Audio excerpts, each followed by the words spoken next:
What's going on, everybody? Cali Death Podcast back once again, episode 107. I'm here with one resident homie right now. We're going to have the full 4 resident homie trifecta. That's fucking 3 people. Joel, you're muted. We're going to have the full host situation going soon later on tonight, but I hope you guys had a good holiday, all the Americans out there that celebrated Thanksgiving and everybody else. So it's only Americans that do it, right? Yeah, Canada has a different Thanksgiving, which is weird, but yeah, a couple weeks before us.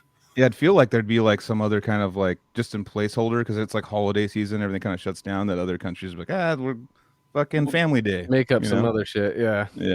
Anyways, but either way, all you other peeps, we missed you. We're back, and I'm here with my resident homie Joel. Right now, we're going to see Casey and the Professor Joseph later on. I'm Anthony, and tonight we are joined by a dude who started a webzine that I've been following for a very, very, very, very, very long time. One aspect of the genre of music that we play is what's fascinating about it is the percussion aspect of it, and we always are in awe watching death metal drummers, and this guy took it to the next level and made it his side hustle to archive all these great musicians that are beating the skins in this genre of music. And tonight we're joined by Ian Macdonald of Sick Drummer Magazine. What's going on, dude? Hey, nice to be here. I'm a big fan of the show, so when you guys asked me to come on, it was a shock and a pleasure, so thank you.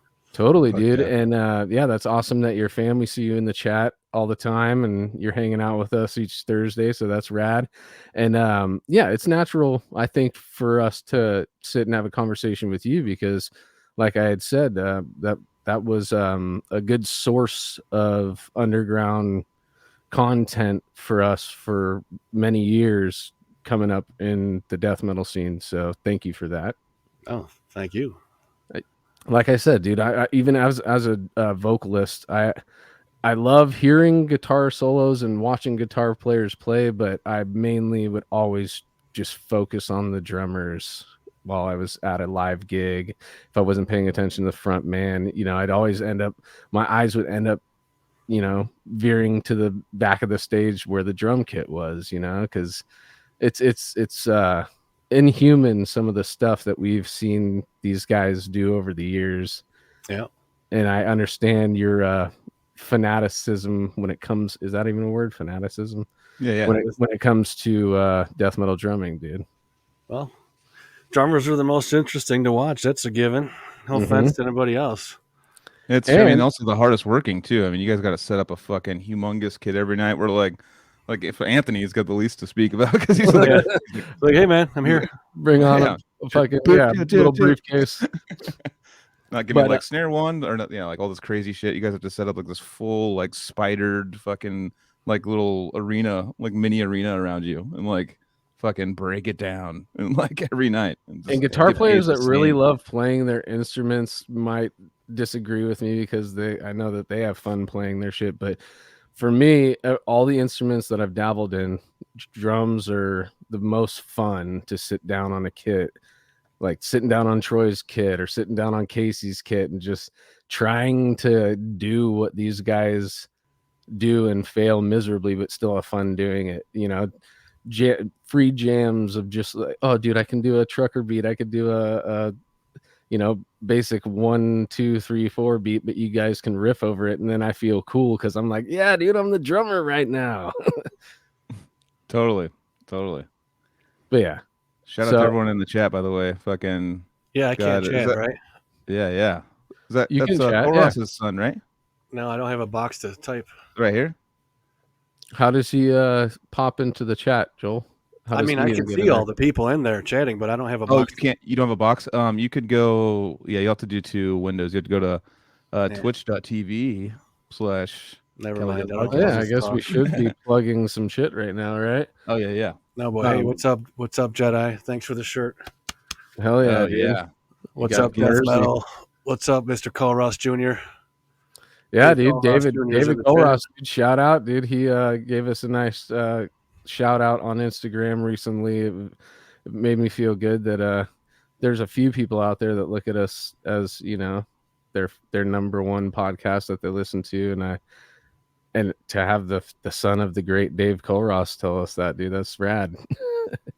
Yeah, it's a trip. This whole like Spotify, like, you know, getting all the things back and shit, and people sending me stuff. I'm just like, Jesus, man. You always think of like YouTube and stuff is what we do. I kind of think of it like that. I'm like, I know that Spotify has like some sort of a following on there.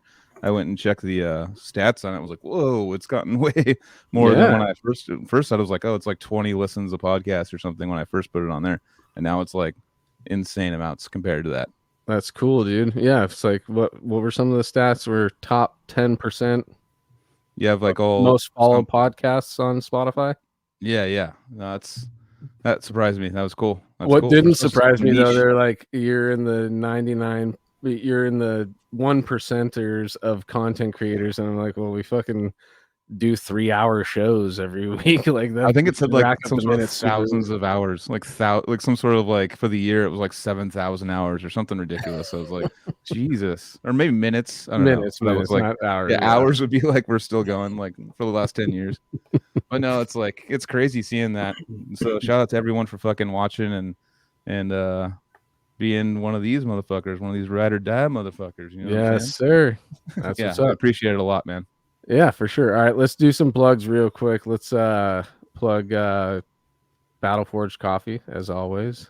Oh yeah. The homies in Deeds of Flesh coffee company.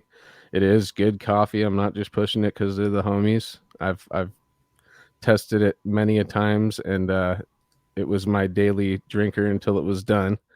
So go support. I'm sure they got some holiday deals and packages and all that shit going on over there right now. So battleforgecoffee.com. Dude, Black Coffee Friday, that would be cool. Right. I'm sure that's a thing. They gotta do that. That's a thing. Yeah.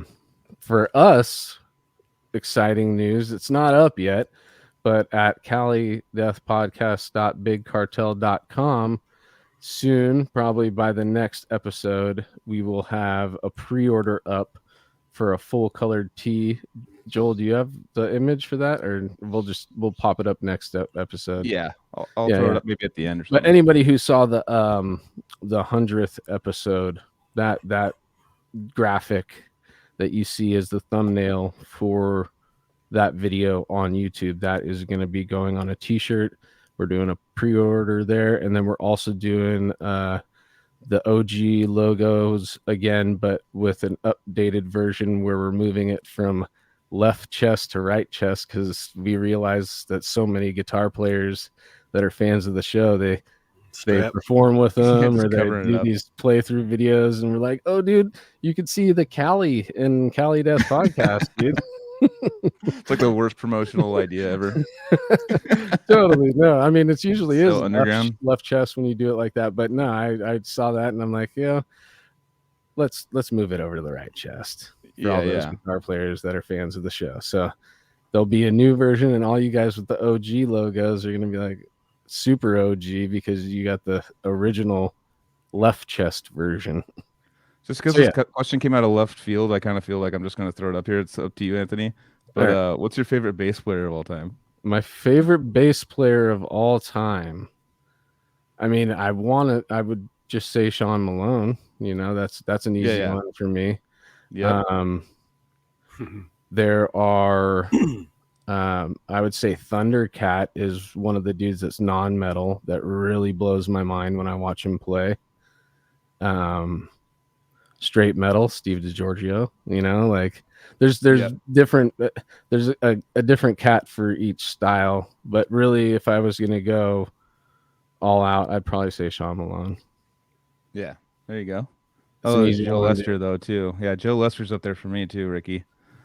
Oh yeah, man, and God. I'm not even thinking of. There's so many guys out there that are just so high caliber to me, and bass is actually bringing that up. That is like actually my favorite instrument to listen to now at my age. Like once every 3 years. Pull this out because you mentioned Sean Malone, so I figured I'd pull this out of the plastic bag I keep it in. Oh fuck yeah. I don't know if you guys know this, or I know some people may, but Sean Reiner and I were friends for 14 years, and on one of the tours I went on with them, they had like 45 of these pressed, and it's a full score for the Kindly Bent to Frias, and I'll try and hold it up where you can see it. Oh fuck yeah. And it's signed by Sean Reiner, Sean Malone, and Paul Masvidal. Wow. Damn, that's and it's sick. got, just like the score of each song inside. Oh damn, that's awesome. That's really, really cool, dude. Little limited pressing.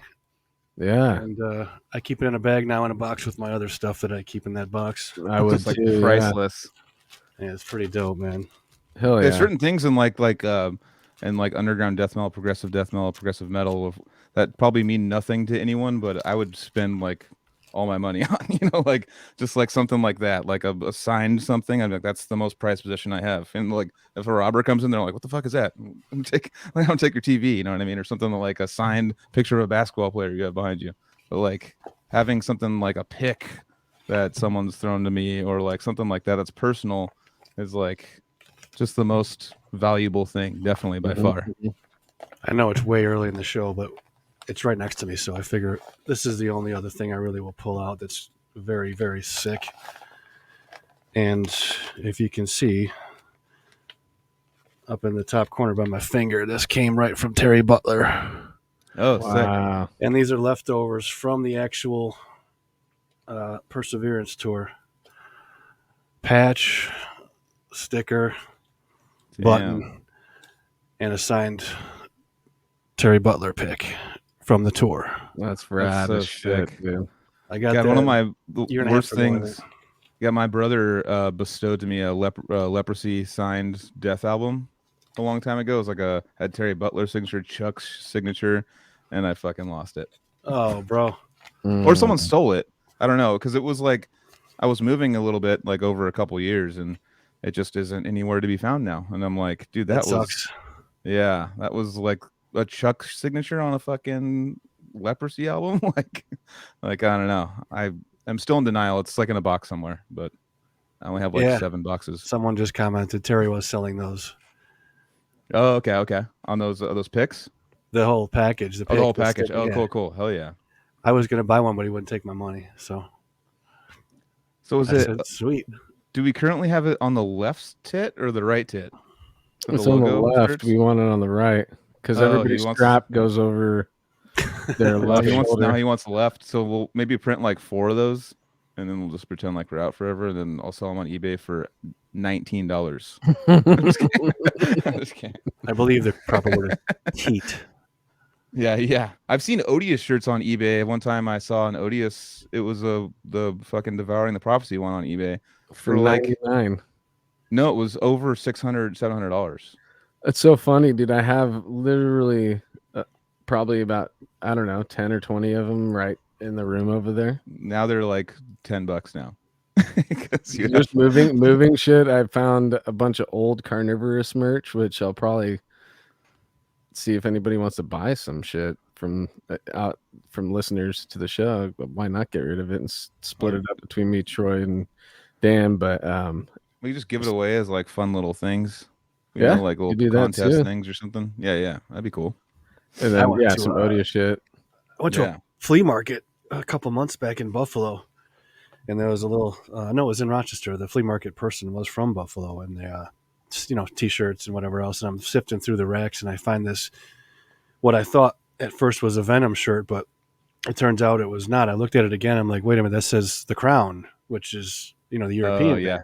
Mhm. Yep. They wrote it, the crown. It looks like the Venom with the logo and Mhm. everything else, but they called these shirts the Crenum. And like, I don't know, 20 years ago, they printed like, maybe 200, 300, 400 of these things in a limited run in Europe only. And I found one extra large on a rack here in my own town at a fucking flea market for $13. And I bought it and I went home and I eBayed it like to see what people were selling them for. And they were going for $450. Yeah, Jesus. dude. That one of those Damn. situations for me, and this will you'll realize why I'm bringing this up for this show too, Ian, is because lethargy. It's hard Nice to one. write with small hands.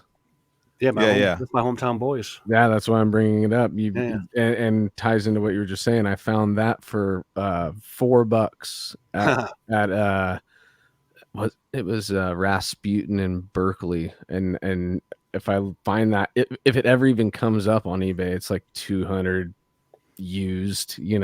Nice. Yeah. That's a rare gem that I was so excited to find. And dude, it was one of those because when you buy used CDs, you don't know what you're gonna open, what condition that CD is gonna be in when you open it up. But dude, it was clean underneath it too, and There's still Coke on it. Yeah. No, one time I went with my buddies to go, like, I don't have a record player, but he has a record collection, huge one. And he just saw like a Dio album. He's like, oh, whatever. I don't have this one. It's like $4. And he opens it up and it's just signed by Ronnie James Dio on it. Like an actual, like a marker, just Ronnie James Dio. Like, and he's been passed away for, a long time at this point. And I was like, dude, you got to get that. Just don't have them open it. Yeah. Or maybe they saw it signed and were like, we don't care. It's ruined because it's got the silver signing on it, So, I don't know. Yeah, Dave Colross. Yes, exactly. I've been looking for a Fed Exodus shirt for years, and I cannot find one. Fed Exodus. Fed Exodus, dude. They got sued and everything, man. You ever hear about all that? No, that's right. Like he got sued by FedEx and Exodus, dude. Yeah, FedEx sued Exodus because of the shirts, and they had to take them all off of the market, and they lost a lot of money on them, and they are rare. If you see one of those, grab it. Oh, so it was an Exodus shirt that said it said Fed Exodus, right? I thought it was a logo, but it said Fed Exodus. It was awesome. That's rad. Oh, yeah. Yeah, dude. Why is it that it's not the actual logo? So why would FedEx sue? It's a likeness. It's a copyright infringement. Yeah. We have a little. It's like a kind of a not vegan, vegetarian place here, and it's called Dharma's. But they got sued by McDonald's because in the 80s and 90s it was McDharma's because they were trying to like make it like, oh, it's a healthier. I saw this movie. Yeah, and they literally McDonald's came after him for McDharma's. Dharma's was like so funny. Yeah, I immediately went right to obviously McDowell's. Yeah. That one movie about McDonald's. Anyways, I don't want to get into that. But have you seen that? The one with Batman dude in it. I forget his fucking name, but it just goes over like the McDonald's brothers. They created a thing to make fast food and like fast food the whole story of it.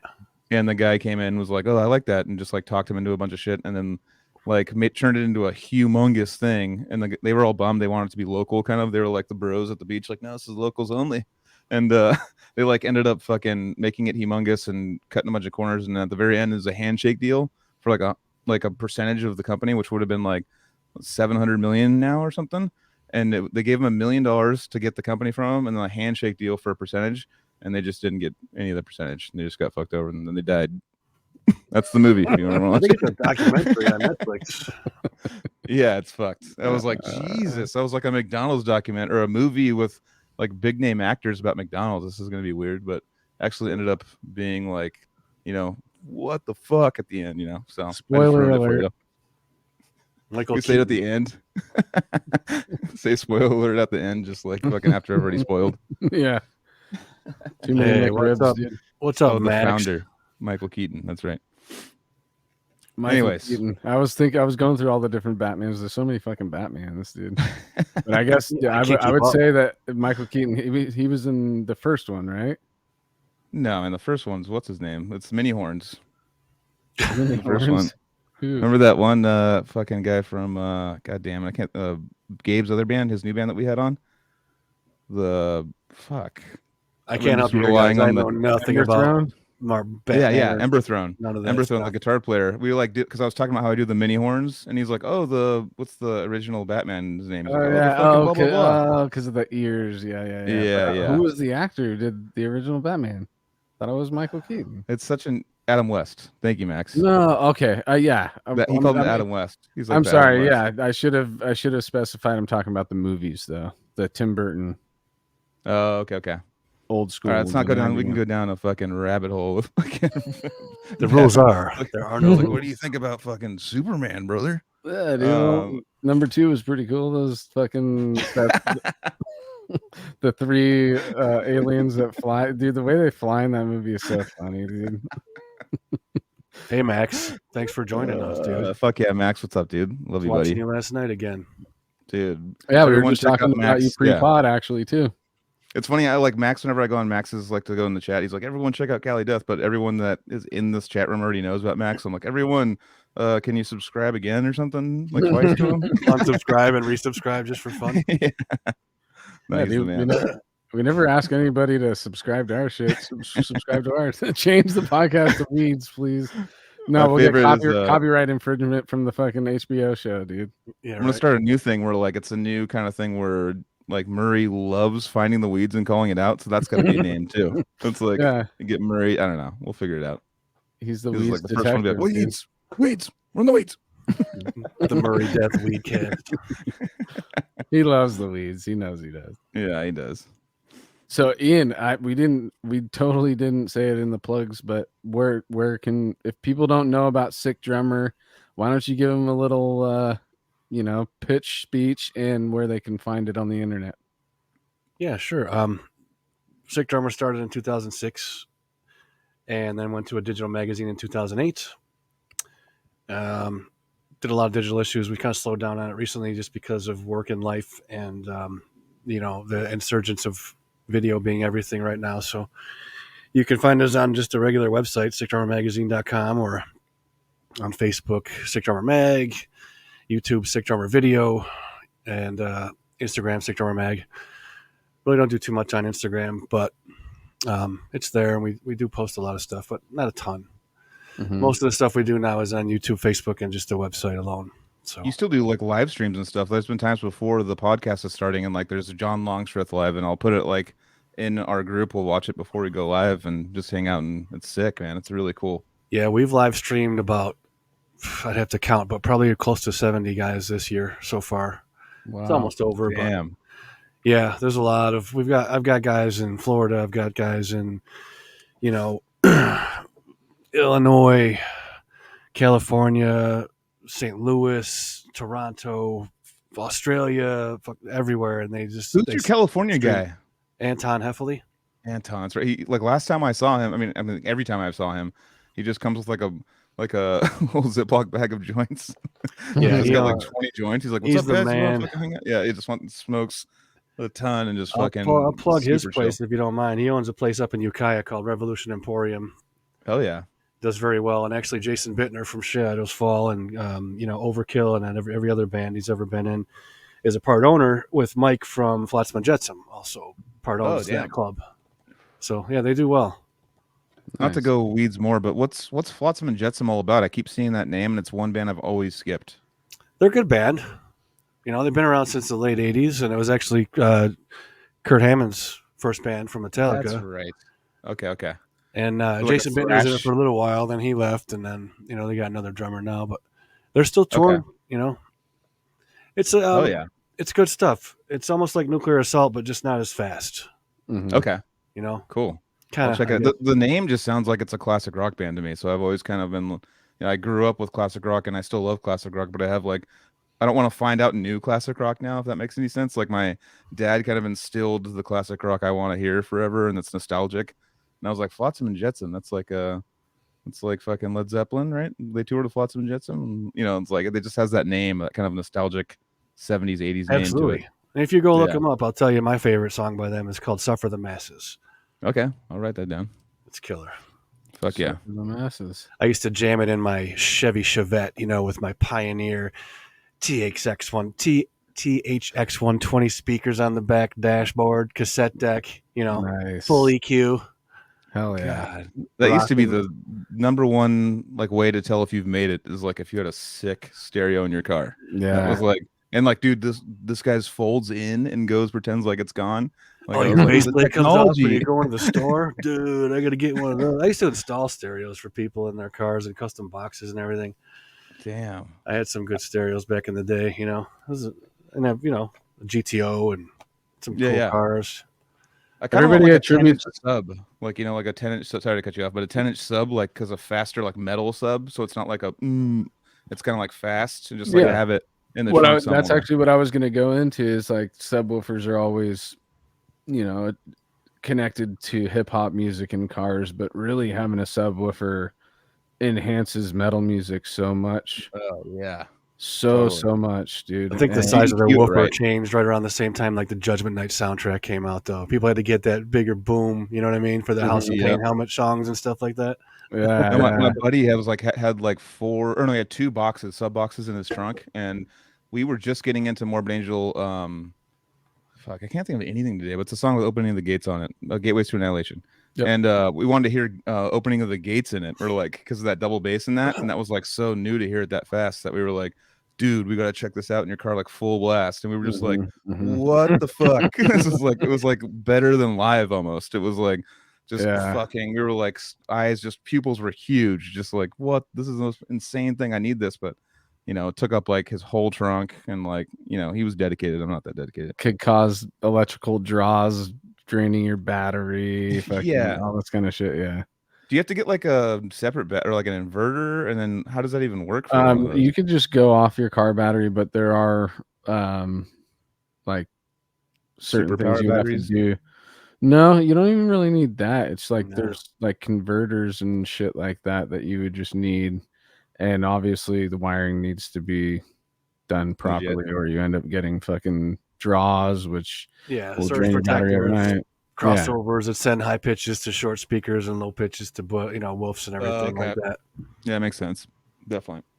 If the amp gets too hot, you need to have something to kill the power on that. Or I don't really know too much about car stereos, but I know that it can be a headache. If you don't know what you're doing, you're gonna fuck some shit up. The boxes I built always were about the airflow. And we used to go up to Canada and like use the speaker boxes I built to like open them up and like smuggle back cigarettes. Nice. Because they were so cheap up there. And we'd put like 60, 70 packs of cigarettes in this fucking subwoofer box and then close it back up and drive across the border and come back here and like sell it for like 5 times what we paid for it. Jesus. Dude, do you remember Canadian cigarettes having the gnarly pictures of like they're worse rotting now. Lungs and shit, dude? They're worse now. Babies and shit. Yeah. Yep. Yeah. And all their cigarette packages look the same, whether it's, whatever they are, Marlboro or Winston or whatever. It looks exactly the same. It just says something different on the end of it. Like this is totally. You know what I mean? No, no. So if you can't read, you're in trouble up there trying to get the kind one of you cigarettes want. Yeah. I miss Camel Joe's. Joe Camel. Joe Camel, that's right. Yeah, he'd just be like all sick, just like with the camel, like, what's up? There's like chick camels. Were there chick camels around them or just chicks? That's I think funny. they might have been normal chicks, but I don't know. Which is even Check out those funnier. camel chicks, dude. They're all about bestiality and nicotine, dude. And marketing to children. Camel had those Camel Cash dollars back in the day. They used to stick inside their packs so people would get discounts and buy more and get merch and shit. God, that was that was a thing. It was definitely marketed to get. I mean, that's the way to do it. You get them started. That's how every long-term smoker would start. Was like between the ages of what, like 15 and like even 14 to 18 or something, and then you're just stuck with that. Like, this is a stress reliever now that I have forever, and that was like the perfect. It wasn't perfect, but they did bad things. Magazine ads for cigarettes always trip me out too, because you'd be flipping through a Playboy or whatever when you're a young teen, and you see all these Marlboro ads Country for cigarettes and shit, like cowboys or like a couple sitting by a lake, but they're both having a smoke, and it's all these weird looking things. all rugged and free. Yeah. It was Marlboro Country. Remember the headlines? That's what I do for work. I work for an advertising firm and a brand development firm in Denver, and that's what we do. So I remember all those old ads and everything, and I can see Marlboro Country in my head right now with the guy, in a big field in Wyoming, up on a horse, all dirty looking because he's just fucking manlier than you, and he's just it's like, damn, I gotta be that cool. Right. And then there was Marlboro Miles. Every pack was 5 There miles, was. and people were. It's like basically like you just save up your miles, and then you order fucking merchandise out of a magazine that has Dude, that's Marlboro right. logos Marlboro all Miles, over it, dude. Camel Cash. What did Newport have, like anything? Or I don't think they did. Probably had. I don't know, Newport dude. Nickels or. It's crazy. Yeah. I mean, that's like I only smoked them just to like because I wasn't supposed to. That's like the Yeah. only reason why I smoked them. Like when I was a kid, it was like I got some and was like, oh, my mom's not gonna be home for like an hour. I can smoke one and just be like fucking get all lightheaded from it. Just like shit. Like I'm like high off these. They get you high. I didn't know that. Like The first like, time I smoked a cigarette, I was a kid. I stole one from my mom, and I climbed the fucking tree in our front yard way up and smoked it so nobody could see me. Yeah. Jesus, Yeah, I who would do all remembers? I that just type of shit. quit, Max. I quit smoking those like 2.5 years ago. I was obsessed with those, the crushes. The menthol crushes. I would crush it before and then smoke it like every time. I was smoking Camels when I quit at 19, and it was because of Maryland Death Fest #2. So Dan and I went out, and for a California kid who smokes cigarettes, you go to a place where they let you smoke inside. You're fucking stoked. I don't have to go outside the venue the whole day. Oh, but, venue. I thought you were talking about like a bowling alley or something. No. This is at that Maryland Death airplane. Fest at Thunderdome was the venue, and I smoked like 3 packs of cigarettes on the last day of that fest. Jesus, Just non-stop smoking, drinking. I had a fake ID, and I was just after it. Yeah, I was getting after it. All these crazy bands, all this cool social shit, but just fucking non-stop smoking, dude. And at the end of that weekend, I woke up and I felt like somebody was sitting on my chest, dude. I was like, fuck, this is whack, dude. And then we went to the airport and they had the smoke bubbles, the smoking bubbles. They had fucking rooms that you could smoke in at the Baltimore airport. Yep. And we went in there, dude, and everybody was just old and gray and fucking just monotone, just like, coughing and it's just making weird noises and shit. And you're just seeing all these people that are just smoking themselves to death. And I was just like, it's like a horse track on a Wednesday afternoon, just miserable. Yeah. And I was just like, fuck this. That was my last cigarette. Well, obviously not my last cigarette. I've had a couple since then, but I'm saying that when I decided to quit was in that fucking airport smoking box with all the people that were dying, dude. The smoking box. You take your nails and run them across any surface, and you are just picking up tar, bro. Dude. It's just all even stand for Psychofest. Just Psychofest, even going to that and we decided to cheap out a little bit and go to stay at Circus. And I was like, we'll stay at Circus. It's like, I mean, it was still expensive because there's a huge festival next door, but you could just tell. I mean, Ricky Avocado, he was there with us, like that.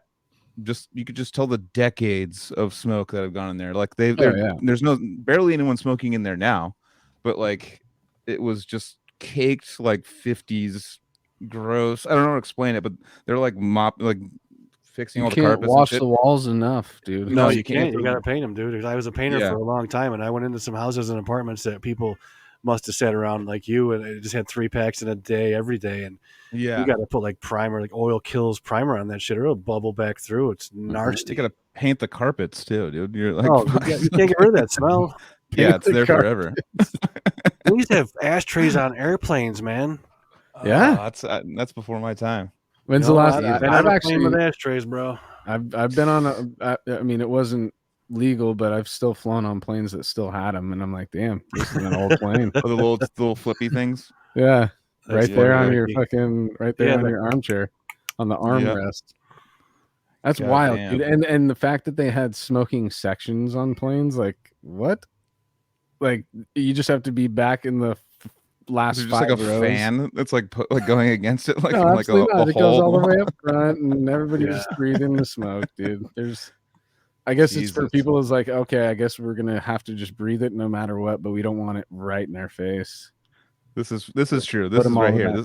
Like the concrete walls even smell like cigarettes. It's like, Oh yeah, dude. yeah, I don't think there's not for the amount of like gambling smoke that's gone into those walls. Like, it just needs to be ripped down. I think like there's no other way to get rid of it besides rip it down and like dump like a Lysol bomb on it after it's ripped down, just on the circle around it. Just like make sure we're good, like, and then rebuild like a brand new fancy hotel. It was surprising last time Psycho. I think I've talked about this, but at that Resorts Hotel, which is a brand new, it's like the most fancy hotel in Vegas now. There was barely anyone smoking. Like, and I was like, is smoking illegal in casinos now? Because I didn't see anyone, I don't think, smoking a cigarette, but people just weren't smoking anymore. You know, it was kind of a trip to see where it wasn't like everyone at a, pulling the thing, like smoking and just chain smoking. There was ashtrays next to all of the games, but no one was smoking. And I was like, okay, well, people are kind of catching on that's not funny. that sick anymore. The concrete. Like Maynard said, the only way to fix it is to flush it all away. Yeah. Totally. Exactly. The area Start codes of anew. cigarettes. But should we get started on the Yeah, dude. the So path? let's I don't know. Well, I have questions about Sick Drummer, but let's do what we do with everybody else with you, dude. Let's go back in time, Ian. Tell us about childhood. Tell us about what was playing in the house when you were young and when you got hooked on music. Well, I grew up in a house with my mom and my dad and a brother and sister. There was always music on in the house, especially on like Sundays. Everybody's cleaning and stuff, doing, I won't say chores because I hate that word, but I just said it anyway. My parents were first generation American. My parents were from Glasgow, Scotland, and moved here when they were like, 23, whatever. And so they came from a lot of Beatles and Who and, things like that over there. So when they got over here, most of the stuff we listened to was a lot of John Lennon stuff, a lot of Beatles, a lot of Who. And then more towards the American side of things, there was a lot of, Rolling Stones, CCR, which is Canadian, but still almost American. Stuff like that. Steely Dan was another big one. Oh yeah. And, when I started school, I first took interest in music, I think when I was about 8, and I started in band playing fucking clarinet of all things. We always had a piano at home. My mom was a piano player. My dad was a singer and a guitarist, kind of. I think real quick, that having a piano in the house always, or I shouldn't say always, just having it there is going to eventually naturally inspire a kid to just sit down and see what kind of noises they can make, and I think that having something like that in the house is a good thing, a good way to not be a pushy parent about getting into music, but at the same time giving the opportunity to see if your kid would be interested in it. Yeah, it's instant noise they can make. Like they can just walk up to it and be like, bam, bam, bam, bam. Like, oh, yeah, dude. shit. And how Yeah. cool is it when you're sitting at a piano and you put 2-3 notes together that actually sound good? Then it triggers that light bulb in your dome where you're like, let's create. Well, it's amazing how many good songs are just 2 and 3 notes too, which is the Knuckles song. Remember? Yeah. Or chopsticks and all that shit. Yeah. When you learn how to play chopsticks, you feel so badass when you complete it. I've never broken down the intervals in the theory of chopsticks. There's actually probably some cool chords in that. So yeah, it was cool having the piano for sure. And because my mom played, we just weren't stuck to our own devices. She would show us. So would she play and just you'd be listening to your mom playing around? Yeah, she'd take your fingers and like move your fingers where they should go, kind of thing, cool. and give you the foundation. And whenever no one was home, I'd play that. And then after that, I got to be about 10, 11, and I was in band, first chair clarinet at this point, and I was more of a, I don't know. There's nothing wrong with people who play clarinet, obviously, but it was just not my thing. I wasn't that kind of person. First chair means like lead. Yeah. Mm-hmm. But I was always having more fun looking back at the drummers in the band because they were goofing off and, they were cooler guys and they were having fun all the time. And I was like, yeah, this is it. So I just switched that next year to drums. And then when I was 10, I got my first Pearl Maxwin for Christmas. It was a 5-piece. And I put it together and I sat down and I could just play drums. You know what I mean? I had never had any lessons, but of course every drummer will tell you they've had little kits they built, on their bed with pillows or, pots or pans or, whatever it may be. And you just, sit and play and you learn. And so Mm-hmm. I did have a practice pad before that for some lessons I took with this woman. But then I got the set and I could just play it, and been playing drums ever since then. So 40 years. Wow. So that's where I'm from, and that's what we used to listen to. And a little bit about my first kit. I don't know, not sure where I should go from here, but Well, I mean, so you're saying 8 years old was I was It's just almost looking 8 at the clock right when I started. it's when I started getting the bug for it. And I actually, now I can answer one of your other Yeah. questions you answer, everybody, is what got me first into it, aside from what we were listening to in the house, like what did it for me, like as a drummer. If you don't care, I'll just answer that Go now. for it. Yeah, for sure. I used to listen to a lot of different things, of course, mainly that stuff aside from what I mentioned earlier with my parents, and then of course Zeppelin and other bands like that. But the first record I heard that made me really, really, really want to play drums for sure and serious was Judas Priest's "Sin After Sin," and I was 10 Nice. when it came out. Mm-hmm. And that was Simon Phillips on that record, and the intro to the song "Starbreaker." I mean,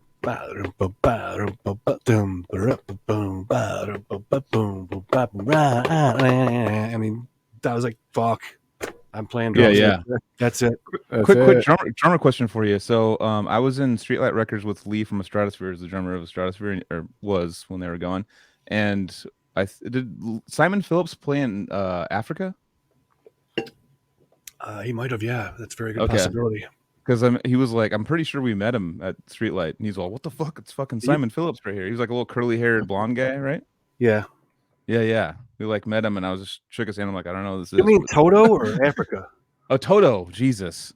I called him Africa. That's Africa's the song. That's how bad that song. I mean, has influenced me. It's like I actually made a big post, big post, like 10 likes, but like a post about like how much that song is overplayed. And this is 2000, maybe 18, 17. It was like it was just every corner I turned, everyone's like, "Oh, it's all about Africa. It's all witty and funny," and I'm like, and like fun and blah blah. And I was like, it's being played. It's ruined now. Like it's just went through like a pop cycle of everyone playing it, thinking like it's like the Rickroll. It's like that's I'm not saying that was like good to begin with, but like it's all of a sudden like everyone knows about it, and I'm like, oh, my like metal in me was like, this sucks now. I don't like this. Yeah, he was in Toto. He was in Toto, Okay, Toto. along with a That's million right. other crazy drummers. The Totos had like Carlock and Yeah, Phillips and Porcaro, and just an insane lineup of drummers and other musicians as well.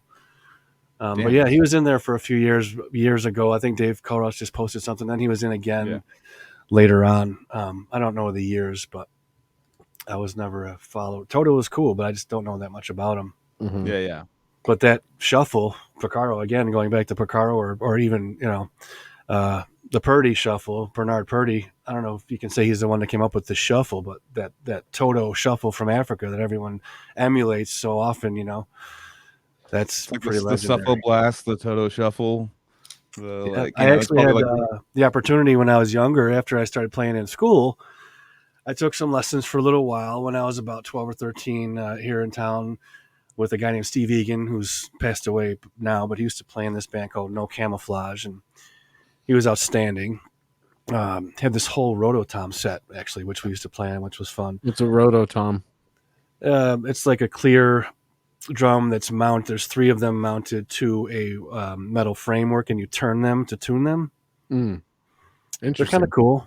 And then I got the opportunity when I was about 15 to go to the Eastman School of Music and take a couple lessons from Dave Mancini Jr. and one from Steve Gadd himself.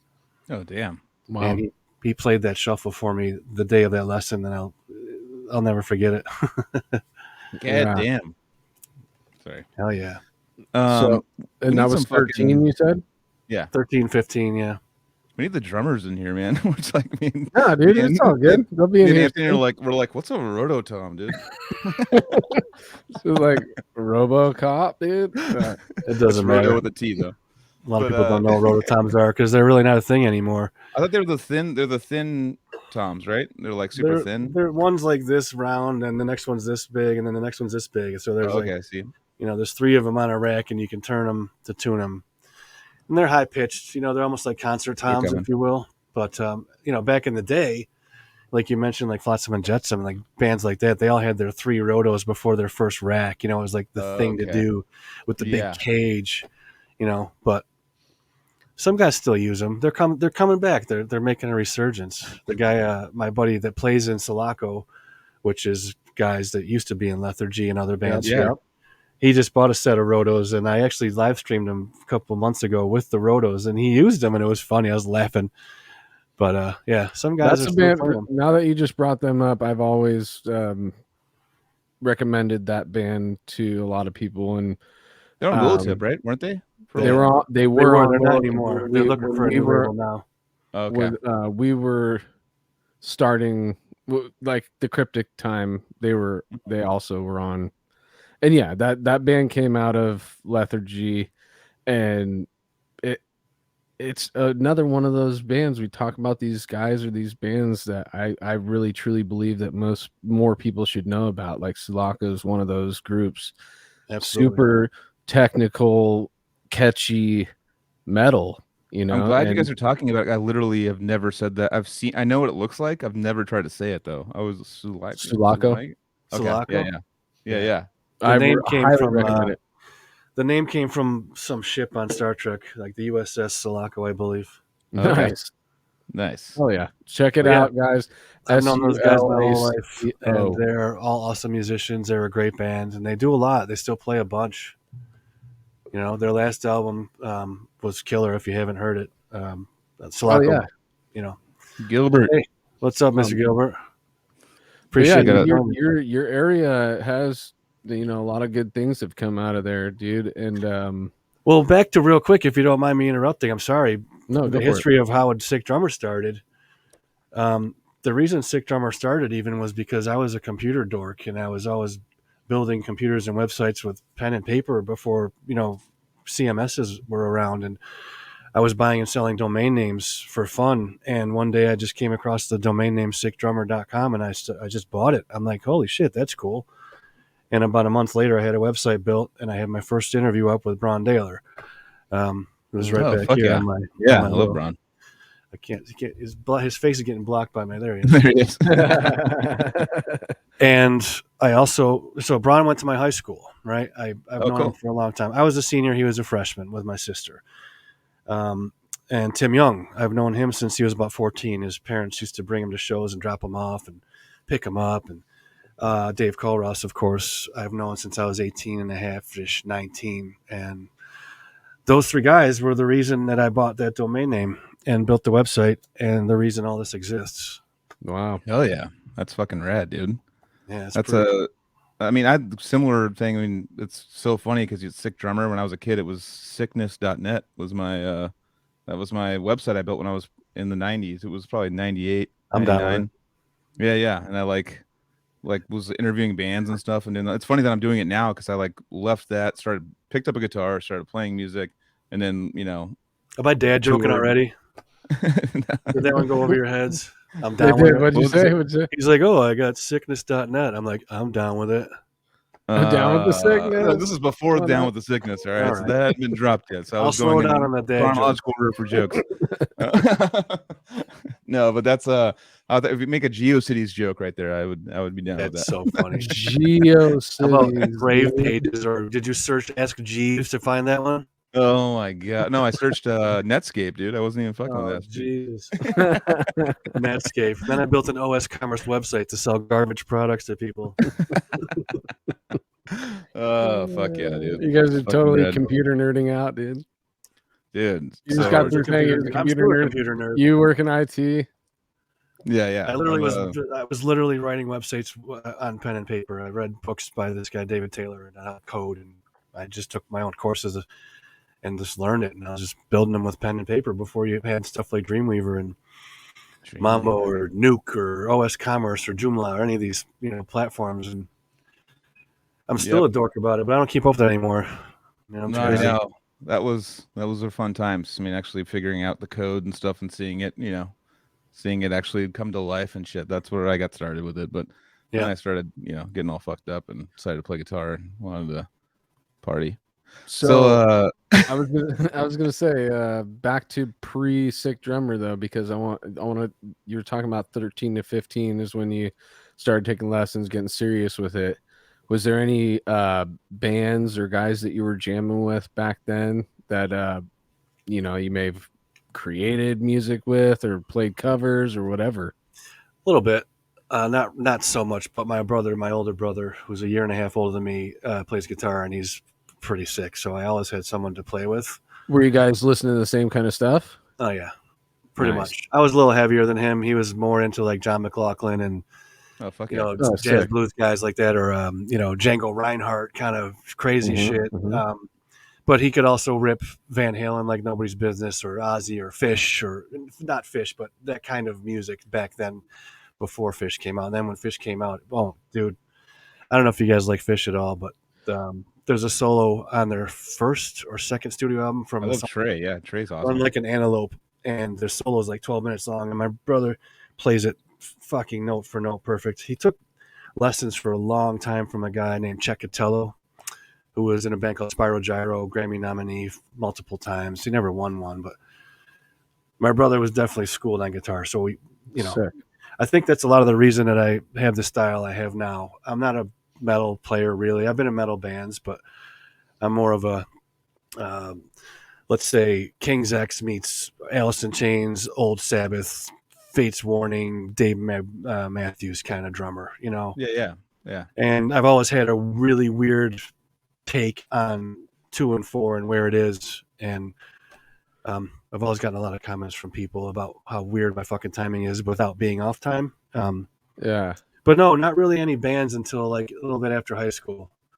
And then I joined a band called Blind Harvest, and I was with them 8 years actually, and moved out to Colorado, and we toured around and put out a couple of records. And I came back, and I was in and out of bands called Summer and Junction 5, God Size Hate, a band called Cypher.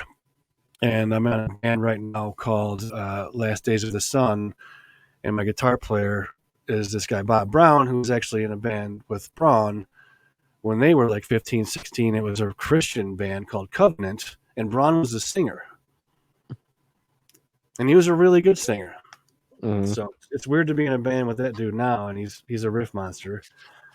He's a huge King's X fan and a huge Crowbar fan. So you cross King's X with Crowbar, and that's how this dude plays, man. Nice. Maybe a little, love Crowbar. Little Big Wreck in there too, a little Ian Thornley style. Oh yeah. I've done a lot. I've been in a lot of CDs, been in a lot of bands, done a lot of fun stuff, but never anything major. You know what I mean? Got to open for some cool bands and shit like that. I opened for Candiria, opened for Sandlot Church. I opened for fucking Tea Party and Creed and Jefferson Airplane. I mean, I've done a bunch, but nothing really consistent.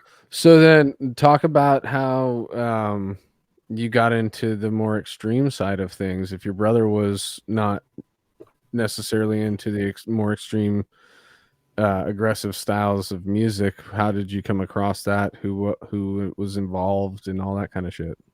Just basically going to record stores, because what's funny is it blows my, and I was big with the Scorpions and Russian Priest and all that. Like I mentioned Priest, and that's not death metal, but that opened the door to death metal.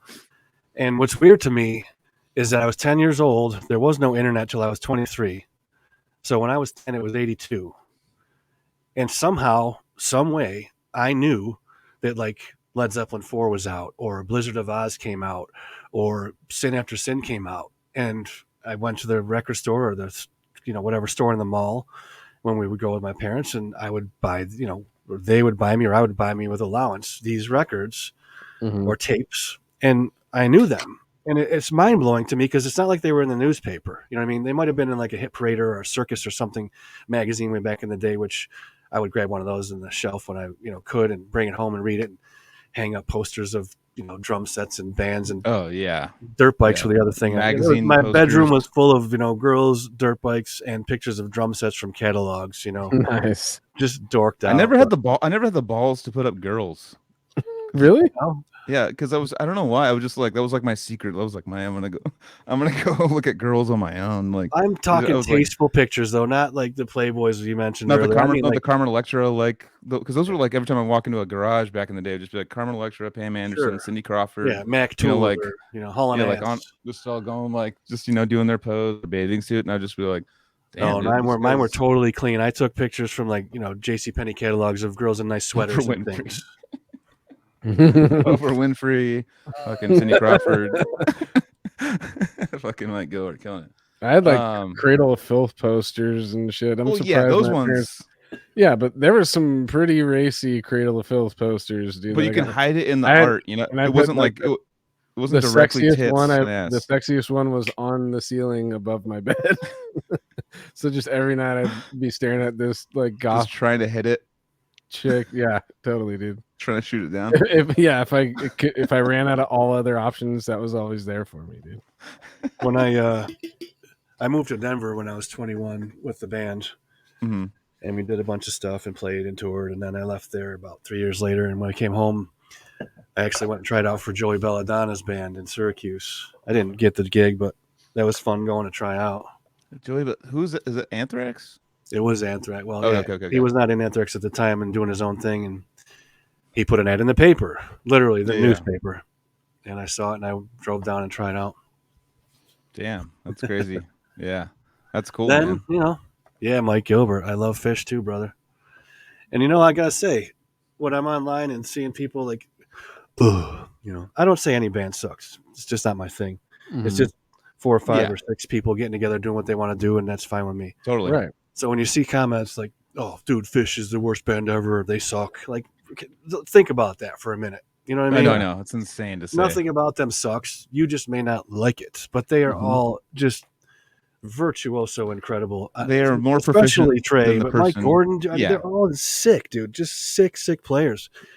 They've been touring for quite some time, and they don't look like they're slowing down at all, and they're selling out arenas still. So there's irony in that, like a band that's super like a weird, trippy, and that someone just doesn't get it, which is their point, and they're like, they suck, dude, because they're like trying to be like underground. It's like, well, you're trying to be underground. They're like trying to trip you out, and you're just not understanding it because you're not adept enough to understand. So, what as they're a doing. person who's always heard about the band but never really dove in, is it jam rocking the Grateful Dead? Dude, they suck, dude. I'm just kidding.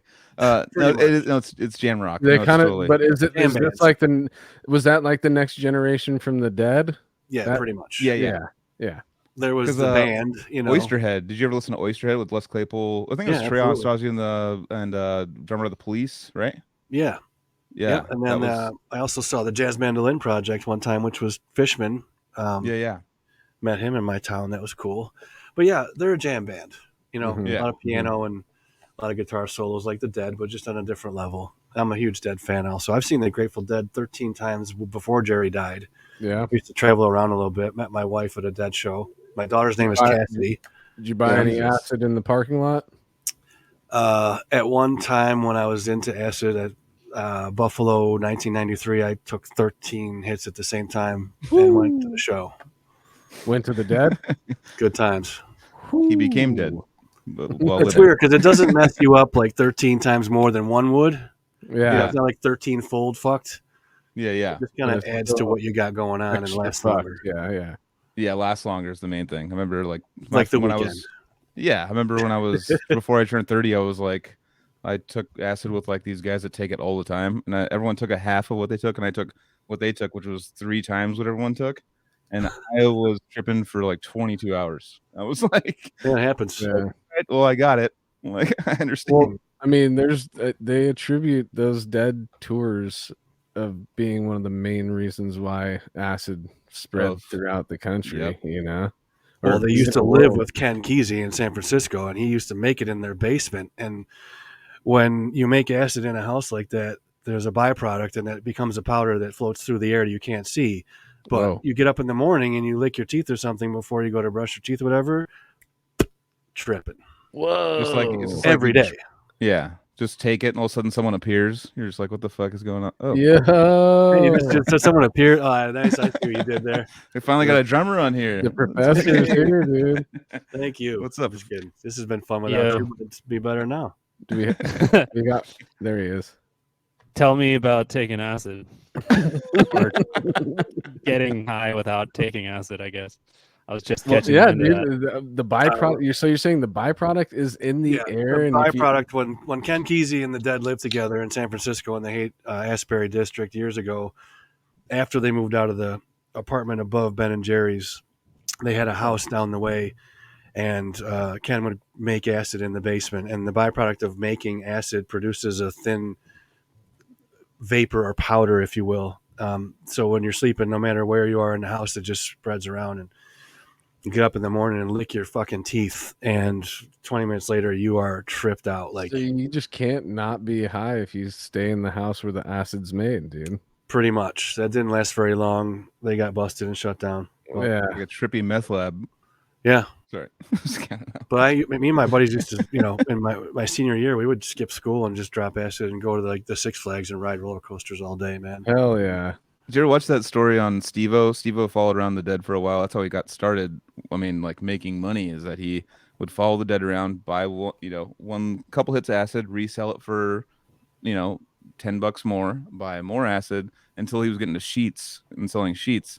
And that's like how he started making money for a while, was following the Dead around and just That's not how he leveling up got the famous. acid. You're saying that's how he just made money. I didn't mean to say famous. Yeah, that's how he started making money. Yeah. I was like, because I thought you were gonna go into like something like And then Jackass signed him the next day. No, that's cool. I didn't follow them around per se. Like, I didn't have a van and went like show to show to show to show to show, but I did see a bunch, and one of them I took a tank of nitrous to, and I made a lot of money. Yeah. Hell yeah. It's like the Prog. I mean, Rush is the Prog Grateful Dead. Like, there's, you watch all their documentaries and stuff, and they're like, oh, I've seen them 172 times. Like people are like insane. They like follow them on multiple. Hey, what did I miss? What did I miss? What's You going on missed here? everything. I'm about to go. So What's we're going talking on? about like what the sound makes when you hit a drum. Like, what's it sound like? Cool. Now my picture's I not learned. as big. I already like learned that. what rototoms are, dude. Yeah. I know when you talked about rototoms and like there's two drummers here, I'm like, I kind of know what they are, and he had to explain them to us. Dude, Like, it was a failed attempt. It was a failed attempt at a gear talk before the real drummer showed up, dude. I hit a rototom tonight, dude. Literally. Were you in like 1986 before you got here? Or? Yeah, exactly, yeah. I just have one. Just copying Just have Danny one. Carey, like a big one, 14-inch, Nice. because I'm a nerd. So I know you guys are just joining in, but I want to address something real quick before new questions come up. That's all good. When you asked me if I wasn't in with playing metal and stuff with my brother, how did I get into metal after the music I explained that we grew up in listening to in the house? And basically, like I said, Judas Priest and Iron Maiden and Ozzy and these kinds of bands were the heaviest thing to me at that time, and that opened the door to different things. So then when I started learning about, let's say maybe Celtic Frost or Fates Warning especially, and I know Fates Warning is not considered death metal, but to me it is. I know it's progressive, Okay. but that especially Awaken the Guardian really changed how I looked at music. And then in 1991 and 93, of course, Death, Human, and Cynic Focus really changed everything. So that's where my love of metal started. Right there. With those bands. Yeah. And I'll still put the work of Steve Zimmerman on Fates Warning, Awaken the Guardian up against anybody, man. I don't know if you guys are fans of that, but I've never even. it's one of my listened to it, top really. 3 favorite albums of all time for drums. All right. Besides Stuff for the Masses, what is it called? Yeah, Flotsam and Jetsam, Stuff for the Masses. What's the one you just said though? Awaken the Guardian from Fates Warning. Right. It's an acquired taste, but I love it. those guys. Jeff Wagner, he's been on the show, and he's also does a show with our friend Hunter Jin from Canvas Solaris, and it's called Radical Research, and he's actually done I want to say more than one Fates Warning book. Oh, that's So, right. That's what he was writing books for. Okay. And think so what band? he's just a super nerd when it comes to Prog in general, but Fates Warning And I forgot to mention Slayer. Sorry. Just wanted to give a quick plug to our homie Jeff Wagner. Yeah, I mean, hello. Fates Warning's had so many good. Every drummer they've had is one of the best drummers ever. You know what I mean? They went from Steve Zimmerman to like Mark Zonder, to now they have Bobby Jarzenbeck in the band. Who's okay, right. Oh, sounds familiar. It's like one of my favorite drummers. Yeah, he's like one of the funnest drummers to watch play out of everybody. He's incredible because you can give him a score and like a day or two later he'll sit in the studio and play it with the sheet music on his side here and just watches it while he plays. And I saw him record this, not the most recent Fates Warning record, but the one prior in this like old barn up in Connecticut somewhere. I forget the name of it, but just watching how he hits drums is inspiring. And dude, I still do the behind him stuff with like spastic ink kind of thing. And I mean, I've said it before. I have a physical copy of his instructional DVD, and it's one of the most entertaining things to watch. Yeah, if you can't play drums, just watching it, you're just like super. Like I would show it to people that weren't drummers, and we'd be like, "What the fuck is that guy doing?" You know? Yeah, he's killing it. Now he plays with George Strait. I mean, and I'm happy for him. Oh, it's what he does? Yes, he's out there on huge arena tours with George Strait. He's making bank, dude. Last I heard was Halford. I haven't really kept up. Yeah, he was doing that, and he also did. No, it wasn't. Maybe it was Halford for a minute. Yes, it was, because actually they contacted me and asked me if I wanted to work on some, not Twitch TV, but some other TV thing that was on Roku a while back. But Sebastian Bach, Jarzenbeck played with him for a while before Halford, before Strait, but after. I think he's still in Fates Warning. I guess if they write another record, it'll be Bobby on it. But yeah, that's where my motto came from. That's one. Fates Warning, and also another band I always like. I still haven't dived in. You can make fun of me all you want. What's that Queensryche album that everyone says is like the Operation Mindcrime? Yeah. I'm like still waiting for the right time to like get into it. I've never. Everyone just goes like, that's the best prog, or like beginning of the prog story prog, where it's like from beginning to end, like it's got the continuity. That's a headphones must start to finish. Don't interrupt. Yeah. I mean, Rage for Order is my favorite Queensryche album, but Operation Mindcrime is another masterpiece in my mind. And really, those two are like, there's a Queen of the Reich is another one of their big ones, but it was they were still a little raw at that point, I think. That's like Operation Mindcrime's kind of like where like the Dream Theater style kind of started, right? Am I wrong or right on that? I'm not sure about the dates on Dream Theater. Let's see if that's what people have told me. I can't even like have no evidence. Let's for just think about it this way: if Mike Portnoy did that right out of Berkeley and he graduated when he was, I don't know, 24, and he's 52 now. 30. That's 28 years ago. So I guess that sounds about right. I feel like Joseph had something to say about it. I saw him getting up to the mic. Oh no, I think you're right. Like the first Dream Theater record was 1989. I think the classic Queensryche records were like late 80s, just before. So yeah. Oh, okay, okay. So it's right around there. Gotcha. 89. Gotcha. Hold Me Under. Okay. Damn. Hold me under. Sorry. Anyways, so back on the. It was great. So you start. So you've been consistently interviewing drummers for how long? So you started in what year? 2006. Okay. And then you kind of like so talk about building the team. How did you start building the other people to start filming and getting you ready for more content and stuff like that? Well, for a while it was me, and then when I was like 2 years into it, I decided to start a drum contest called Blast Off, and I chose Denver because it was kind of central, if you will. There was a lot of people that had interest in it. And I rented a venue out, and I got some judges. John Merriman was one of the judges from Cephalic. Oh, fuck yeah. And JP Damron from Clinging to the Trees of a Forest Fire. Eric Park from Devourment.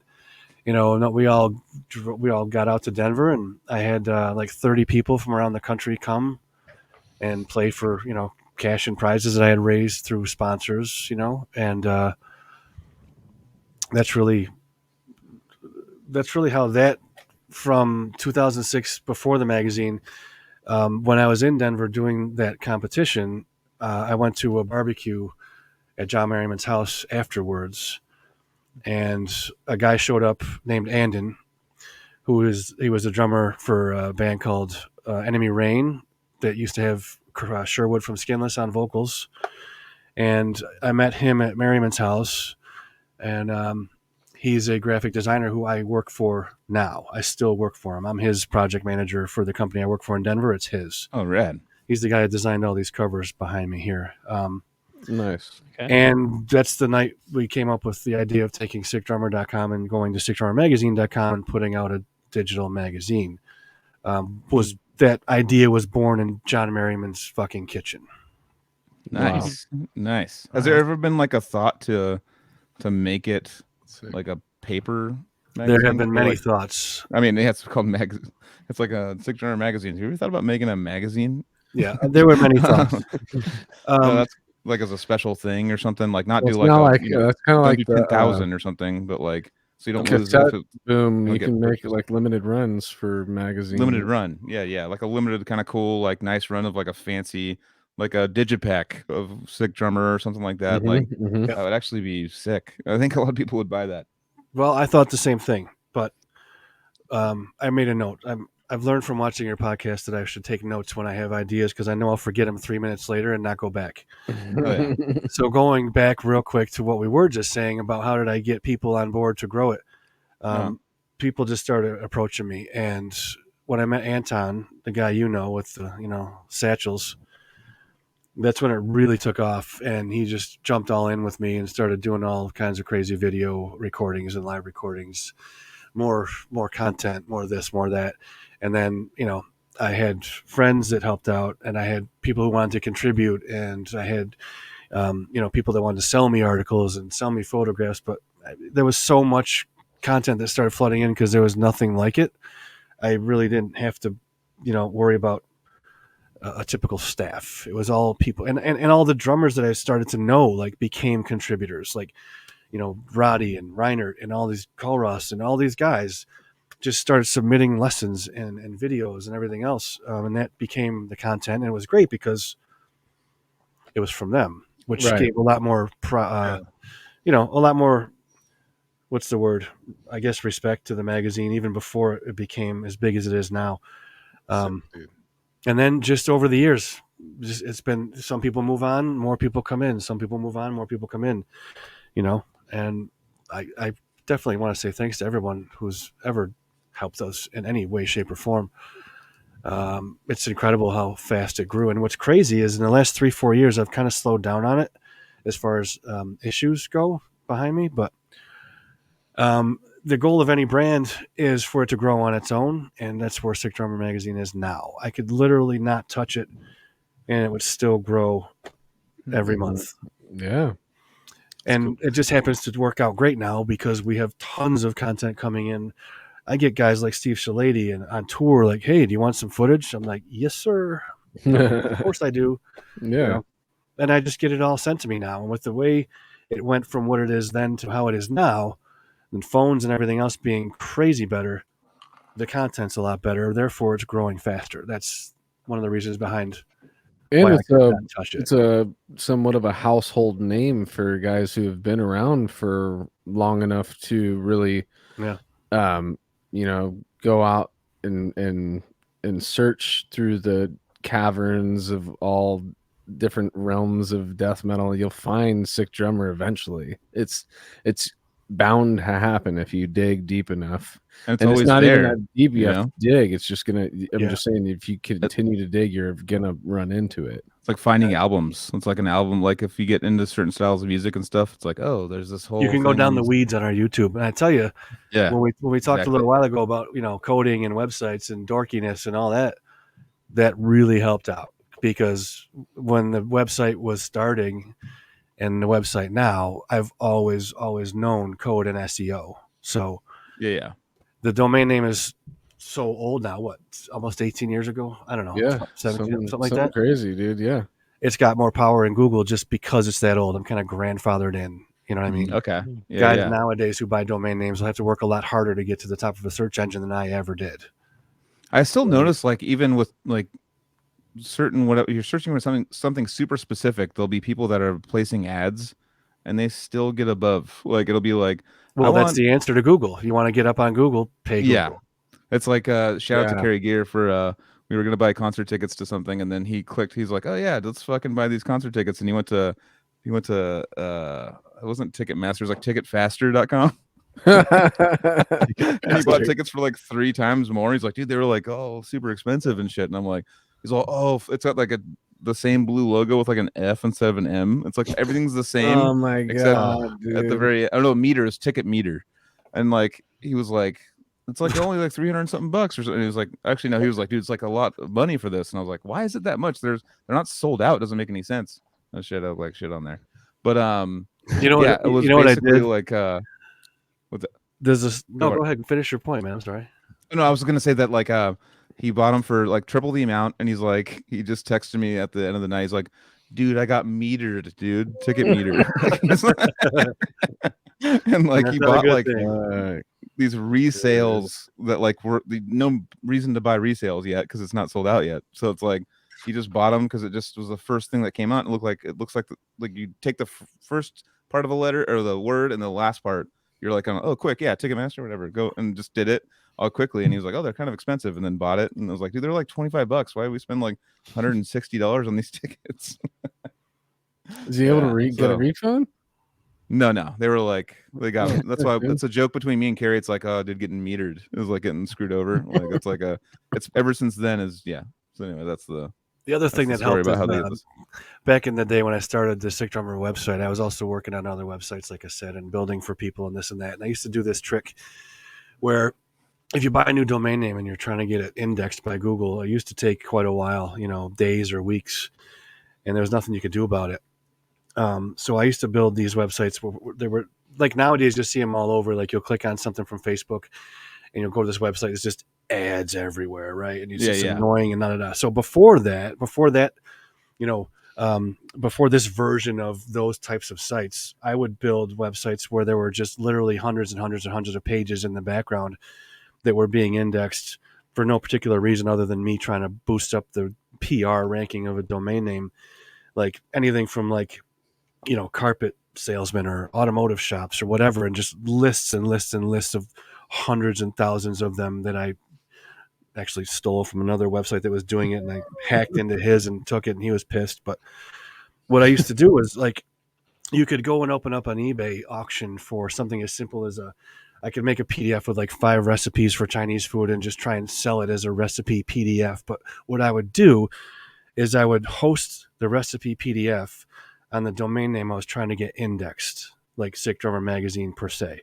So then when I launched the eBay page to sell this book, which I cared not one iota about, it was up there for 5 cents. It was a joke. Yeah. Because the PDF was hosted on the website that I was trying to get indexed, and Google was indexing eBay multiple hundreds of thousands of times a day, it then trolled to my website because that PDF of the cookbook was on it. And my domain name got ranked in a fucking hour and a half. Wow. They don't let you do that anymore. It's called hot linking, but they used to. Yeah. And it was sweet. But to answer your question about print or print on demand, I looked into every way from Sunday. The problem is that when I started Sick Drummer and it became something that I knew I could make some money on before I realized it really wasn't something I could give up my main job for. The problem is it was going after money from all the advertising guys and marketing guys at companies. I won't name any names, but big name drum and cymbal and stick and whatever companies you have out there. These were all run by people that were a little bit older, and they didn't really understand, because none of us did, how important or how big or how fast the digital age was going to really creep in and take over. So trying to say, hey, you're paying whatever, $2,000 or $3,000 for a full page ad in like something like Modern Drummer or Drum or whatever it may be. I'm charging $300 or $600 for this full page ad in my digital magazine, and I show examples and how we can do advertisements that move around and all this stuff. But they didn't get it because they're like, well, it's not print. It's not a big publication. I mean, where's the return? And I'm like, well, where's the return you're spending on a print ad unless you're putting some kind of, coupon or something that can be clipped out in a printed magazine that you can actually, gauge your ROI, return on investment. It doesn't make sense why you wouldn't want to, look at my numbers and say, okay, well, this is worth $600. So that was the fight for a long time, was getting consistent advertising money.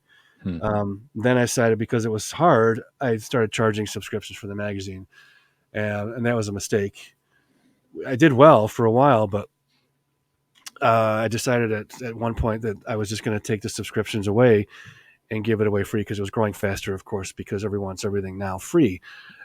So my traffic grew back up, and then I realized I'm going to stop trying to really go after these larger companies for the advertising, and I'm just going to focus on growing the brand digitally, and then they'll come to me at some point to advertise with me, instead of me having to fight them and track them down every other month or whatever to pay for an ad. And it kind of worked out. But I've looked into full runs. I've looked into print on demand runs. I've looked into black and white options. I've looked into all kinds of options, like, coming off the back of a print run with another magazine and splitting the plate cost and just cutting at the end and having two magazines. For a while, we had a feature in Terrorizer magazine in the UK, where we had a column that was written by John Biscombe every month for a couple of years.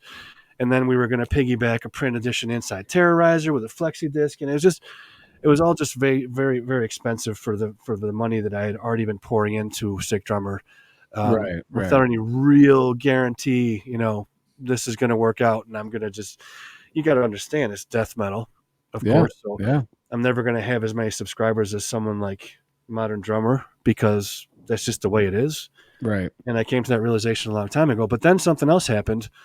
And when we started putting out our digital issues and gaining so much notoriety, featuring guys like Longstreth or Cynic or even heavier, and you get like Calias and Longstreth and this and that, you start to see a magazine like Drum starting to feature guys like Shannon Lucas and Gene Hoglan and this and that, which they never did before.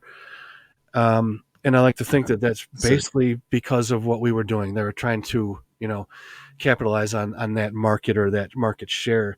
But the only difference is that we were doing it because we wanted to, and they were doing it because they had to.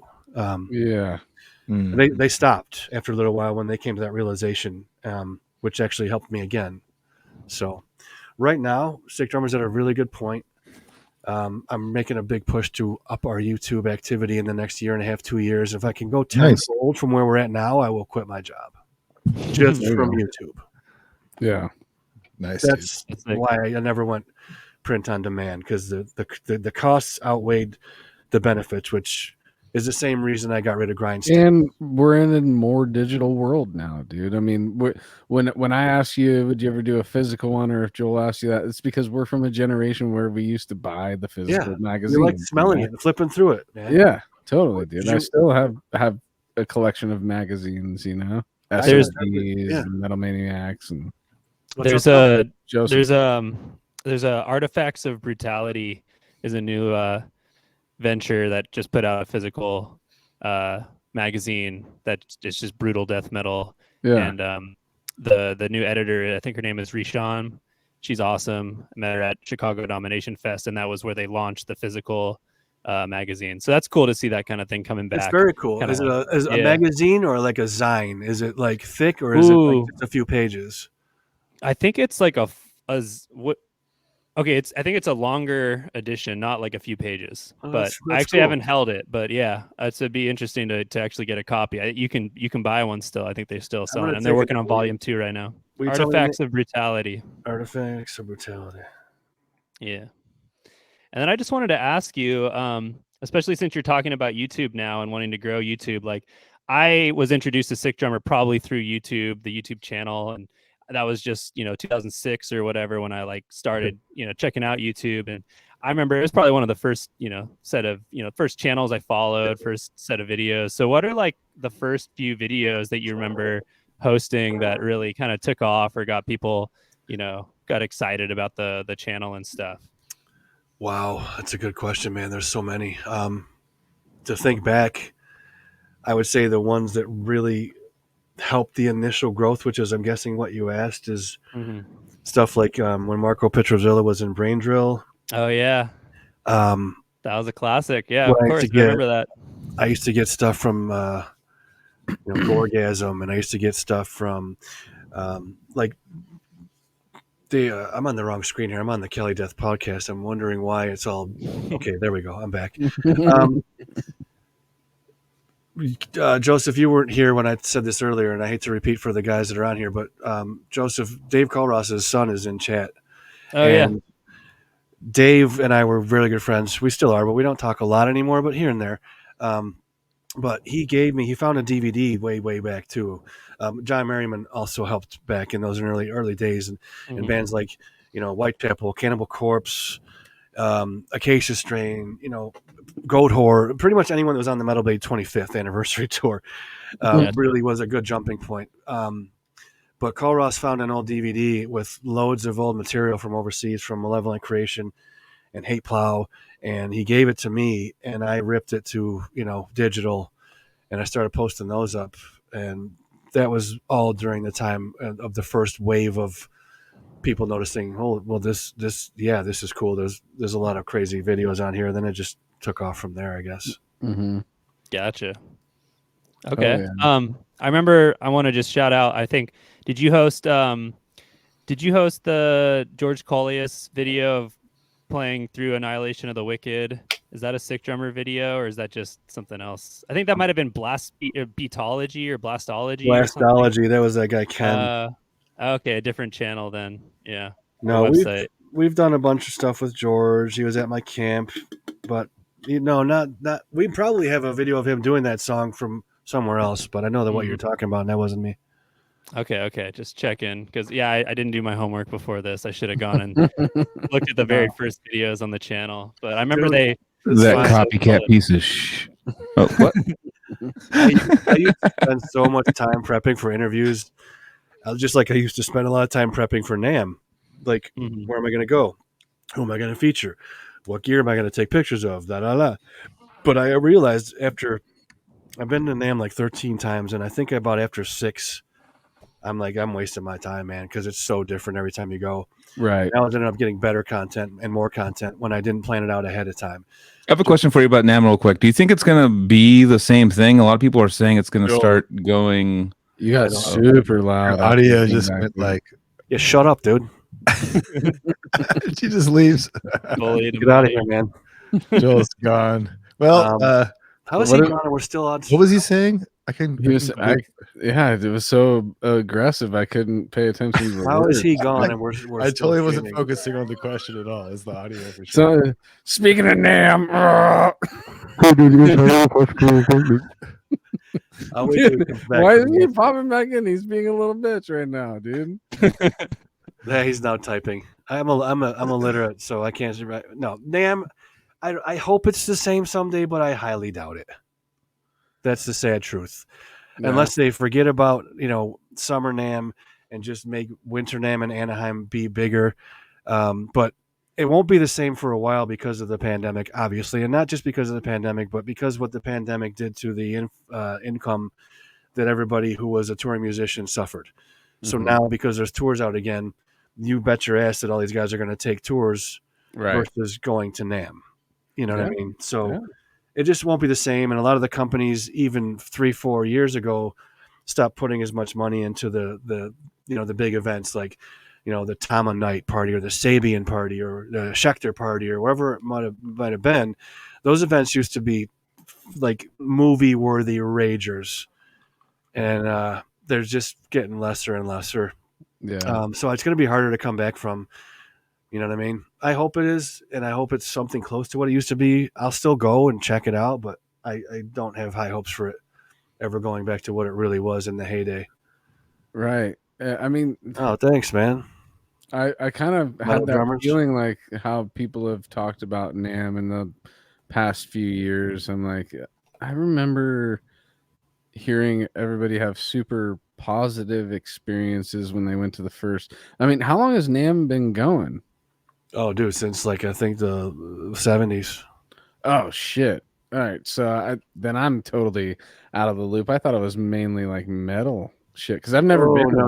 No. It's an industry-wide everything. There's halls. There's a guitar hall. There's a drum hall. There's an electric hall, mic hall, everything. DJ booths, you name it. And There's 80,000 people there over the course of 4 days. It's massive, dude. Okay, yeah, I was just naive in the sense that You never been to one? I've never been to one, but I just know that I've always like vicariously been there through all the people that I know that have been there. Sure, And sure. I mainly always thought that since there were so many different metal musicians that were showcased at this thing, that it was mainly metal. But that's cool that It's mainly metal to the people you talk to that went to the metal part of it. yeah. How do I sound? How do I sound? Yeah, it's Good. good. Okay. You Yeah, I sound mean, deep. NAMM was you have to be prepared for the biggest thing you've ever seen as far as like a trade show is concerned. It's like literally, So that's what it is. It's a It's trade like- show for equipment. but there's like 100,000. No, it's not 100,000 vendors. It's 2 million square feet. Yeah, there's like of- there's like 3,000 vendors. It's 3 stories, 4 stories. It's almost It's insane. it's almost 3/4 of a mile long, I think, inside from one end to the other. And not Whoa. planning like what you're gonna see is the biggest mistake you can make. Like, because we had a friend with us, and he was like, No, "Oh, I'm that's gonna what I go was to." just saying. That's what I was just saying. I stopped planning it because I always had a better time after I stopped planning it and saw more. Well, I had It's a great weird. time. I didn't plan it. It was fucking awesome. Like went The into worst the thing after about NAMM is parties. if you wear the wrong shoes, man. Oh yeah. I mean, also too, it's like before, like it's funny because we always said Namthrax. What are you talking about, dude? You know I'm going to be wearing sandals, dude. Come on. with Yeah, you're gonna with- have shin splints in about 3 hours. Then. Oh yeah, it's brutal. Nah, You dude, take know, like 30,000 steps. I'll run a minimum day. fucking marathon in sandals, dude. Oh, dude, You're probably gonna walk 10 like miles a day, easy. Yeah, 10 to 15 miles a day probably. It's like Easy. you're like So "Ah." don't Yeah, buy I new wore shoes. I wore the flats. I wore slip-on Vans Oh, the year I went, and I Ouch. was like fucked. I was like, Don't after I was like, underestimate my fucking calves, dude. I got it those. don't matter. things, You It don't doesn't walk matter, like it's your that every day. shins. You're gonna be sore AF when you Yeah, get yeah. home. I could Let's- not walk like the first couple of years when I got home, man. oh, it's brutal. So what I Yeah. started doing was before I go to NAMM, I'll spend like a week or a week and a half, and I'll just walk more, like up and down stairs or around my neighborhood, right on concrete with That's Vans smart. on or Chucks, whatever. Let's go to the mall and let's like But do loops. I also made the Just mistake do a couple loops. of My years of grandma used going to do out and buying a new pair of shoes right before NAMM. Like, oh yeah, I'm going to be smart about this and get a new pair of like, some joggers that are super comfortable. Is that the best? Like No. jogging shoes or running New shoes? Balance, dude. No? Any new shoes you buy and go to NAMM, you're going to be fucking sorry because they're Yeah, not don't buy broken new in. shoes to Well, go anywhere that you're going to be walking. Because No. I think cleats what would is probably you work don't best. want your working period to be your vacation. You want to Well- work them in before you go on Yes. vacation. What's the ideal shoe for NAMM then? Just a regular Nike track shoe, breathable, that you've broken in and owned for at least 6 months. Okay. Yeah. That's comfortable. That's not going to rip your fucking skin on the back of your heel Oh, apart. Jesus. You're not gonna Christ. have Totally, toe you pain. Yeah, I don't have you that. I don't have that underestimate it. issue with You flip flops. underestimate Dude, it. nothing's on my heel, dude. You could try Yeah. flip flops, but I swear to you, if you went to NAMM and it was anything like it used to be, and you spent 3 or 4 or 5 days there, like I do, you would be sore as fuck when you got home. It's like Unless Anthony, way to describe it, it's like the Vegas Strip. It's like going like, hey, Oh, the let's one that walk to smells the like end smoke? of it. Let's walk to the very end of it, the Vegas Strip, and then back because there's a band over here though. The end of it's like 3 or 4 miles to get there. It's like by the end of the day, you're just your shins are on fire, like and I have the thigh rub, the little. Seem to Oh, we get- got the chafe. I got get the chafe. chafe, Like you need dude. some fucking Gold Bond, like. Oh, Yeah, dude. Dude, it gets to the Dude. point at night sometimes I'm where I like don't want to go out to limping. dinner because I'm tired of walking and it hurts to walk to dinner. I'm like, I just need a That's fucking why gallon that's of why water and a planning is bed. good though. That's why planning is good because you're like, I'm gonna go directly here, and I'm gonna go to this guy. I'm gonna go to this guy. I'll go to the beer tent. I'm gonna come back, and I'm not gonna be like just walking in circles like you're looking for, like you're shopping for groceries, and you're like, oh yeah, I need bread with that meal that I already got. And you have to go to the Gotta other go side of the grocery back, store. yeah. It's nothing because I would just do that, and before I knew it, I was like, I see your point. I see your my point. legs are done. Like For they're me, toast. it's a little different from my perspective, though. No offense at all, because I wasn't just Taken. going. I'm going to. I was going to literally try and see and cover every possible drum company or drum relative company in Hall D or in the Marriott ballrooms or up on the 3rd or 4th floors. Oh yeah, So that's when I say I stopped planning. That's what I mean. yeah, I still planned where I was going to go and who I was going to try and meet and what parties I'm going to try and go to, but I didn't plan any of the booth appearances except for someone like Mapex or, one of those huge ones where they actually have a calendar and schedule they have to stick to. Other than that, I only really had to make 3 appointments or 4 appointments before every NAMM the last bunch of years, and the rest I just winged. So, Carrie, I just told the story about you getting metered. Carrie just showed up in the chat. I just talked about the meter story. So, what's up, Carrie? But yeah, no, NAMM is I mean, I always saw that it was something that was humongous and that everyone was there. So I was like, of course I have to go. Like, I got invited, I have to go. And it was literally, it was super fun. I got super sick afterwards. I was like, it's pre-pandemic sick that everyone just gets sick there. Like, everyone like gets the anthrax, quote unquote. But like, I literally got sick, and it was like, it's an experience. But it was, I got to see like, you know, the guitar player. What's the guitar player of Testament's name? The Alex, not Peterson, Skolnick. I just like walked up to Skolnick, just like doing my like God, I thought you like, said Tesla. I'm sitting there going, how the fuck do I know Tesla's guitarist? I know Tesla's guitar player. I used to work in Sacramento Guitar Center. He'd be in there all the time. Oh, I know the drummer's Ronnie LaTecra, right? Oh, I just know the guitar player. I don't even know his name though, so I guess I don't know him. But yeah, Testament. Yeah, Skolnick. Yeah, Skolnick would just like literally just be like, "Oh, you want me to freestyle jazz over some like Eastern Indian music?" And be like, "Yeah." You just shred over it, and I'm like, "This is insane!" Like, I'm just watching these legends just What are you jam. talking about? That's rad. Just Alex Skolnick from Testament. Like, just that's the cool thing about NAMM is that you just walk up to like a random place, and they'll just be like a legend playing, you know, like, and just being like just jamming with another legend, and it's like, let's keep it quiet because the NAMM cops come and turn everything down. yeah. No, like, I've been It's the best been part about jealous. it. That's the jealousy aspect of never have been to NAMM is those experiences that everybody gets Those to little have. jams you walk by are the best part. Hopefully about it comes NAMM. back. Hopefully it comes. I feel like the summer one. And I feel like that took away from it, and people are like, and there's this narrative going around, and people going like, I think NAMM's done. It's like walking, you know, that's like, No, you that's not jumped done out there for a minute, but it'll come back. I don't think it'll ever be the same as it was, but That's what I'm saying. I'm thinking it might be kind of close, and then a few years later, it might get better and better and better as the bands who suffered all the revenue loss during the pandemic are once again back on their feet in a few years and maybe better than they were.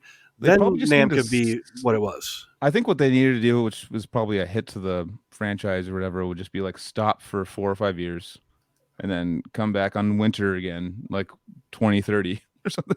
Like, because I mean, now we're seeing like an uptick of people getting sick like every winter. So it's like, on top of anthrax, people getting sick with this like, you know, other colds and flus going around. Like, I feel like that's not a good sales point for it. So I'd just be like, let it like hopefully mellow out. And let's then, not forget how many companies are not just from the U.S. that go to NAMM. I mean, totally. You got half of NAMM is from Asia. Yeah. You know what I mean? Or Germany, or you know, Sweden Poland, and or wherever. Poland. Yeah. And they have a hand sanitizer at every booth. Yeah, dude. Sanitize up because but you know it is you're nuts. touch something. It is nuts walking around just who you like. Anthony, you could walk around one row and go maybe 60 feet and see like, oh, there's George Benson.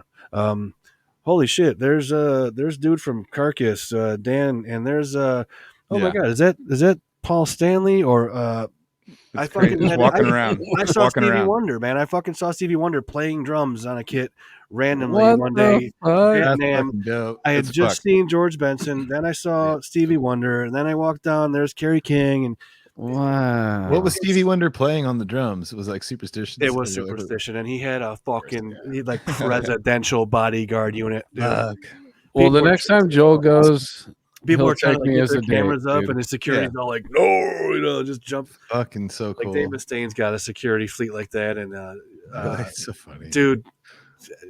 Security Stevie fleet. Wonder's security. He had like 20 guys around him. No, me and I think it was me and I forget Gabe Sieber walking around, and all of a sudden like we feel a guy go behind. Like, excuse me, it's just like Petrucci going like, excuse me, like play. We just went and played guitar like at the Music Man booth, which is right next to. We're at the Ibanez booth. Literally rubbing elbows with the big boys. Yeah, he's just all, what's up? I was like, what the fuck? I got to meet Tommy This is Aldridge the last time I was there, insane. which was awesome. Dude, yeah, it's just they just walk around like, and you know, Andreas Kisser, me and Pat Kenny were like from Sepultura. It's like we grew up like worshiping, so we're like, oh we got to stop you, and like, you know, like just random shit you just see constantly. It's It is a weekend that I've always wanted to do, but I haven't yet. The best part about NAMM for me was I never had to pay for it at all. I don't need a NAMM membership, and I get a press badge, which means I can go anywhere. So all the nighttime things like we filmed were probably cooler than the NAMM. Like you know, all the events for Brian Tishy puts on, you know, the tribute to Rush and the tribute to Randy Rhoads and this and that. Those nights, I get to fucking sit right behind those drummers and film every one of them. And the rosters you've seen for these guys doing these Rush tributes and whatnot, that was the best one. The Randy Rhoads one was cool, obviously, yeah, but you know, the Rush lineup I'm a they fucking had for drummer. drumming, dude, it was like, goddamn, it was a dream, you know, just sitting there like, holy shit, man. Yeah, I can't believe it's a lot at once. It's a lot at once. Yeah. It's like, you know, there's like a secret show. You have to go to the certain booth, give them $1 donation. Secret knock. They give you a ticket to go to the Grove, and then you go to the Grove, and there's like this like underground. It's all open bar, everything there, and like they just hand you like you get 2 tall cans. It's like cool. They just go to the show, and it's like it was body count. I think you're muted, Joseph. I think it's Body Count and Interloper was the last 2 that were playing. I was there, dude. Yeah, you were. Oh yeah, fuck yeah, that's right. Dude, I don't think we hung out then, yeah, but that was a sick night. I got to go to a private listening party for a Meshuggah release album. Yeah, and the drummer Meshuggah was like in our circle, and like fucking, it was just nuts. You know, this sounds like the greatest weekend of all time, dude. Yeah, it was just. The last time I was there, after NAMM was all done, I drove up to, I think, Pomona, where Glass House is. Is that right? Yeah. Yep. Mm-hmm. And I got to see Devin Townsend and Gojira in that venue with like 300 people. We should get a listening party ticket. We should get a listening party ticket for Murdog for the new Meshuggah album. That'd be awesome.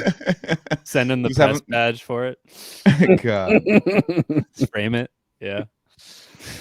Is he joking? Yeah, he's joking. He's joking. Yeah, look at that. Immediately. Look at the first, like right away. Fabio. No. Now I gotta know this guy exists. I'm gonna find that company that those jerseys are made from and just get a Meshuggah, like a Murray Meshuggah one. Meshuggah, dude. Meshuggah, dude. I got a link. I know where those shirts are made. Yeah. I saw it came up one time on my ads, like or on my cookies or whatever. It's now frozen in time, guys. Meshuggah. It's coming soon, dude. That's how I'm gonna say it after 8 more beers. Anyway, so hell yeah. So good, dude. That's cool, man. So yeah, I mean, yeah, NAMM's an experience. If you can check it out, please. I mean, there's ways to get in that aren't invite only. Because I heard it was invite only. It is invite only, but there's ways to get in if you have friends that are in any way, shape, or form an artist or work for a company that makes some kind of instrument. Yeah. We can get in easily, but I'm saying like for everyone to. I just want everyone to go and experience that. Like get in somehow. Like if you have a friend of a friend.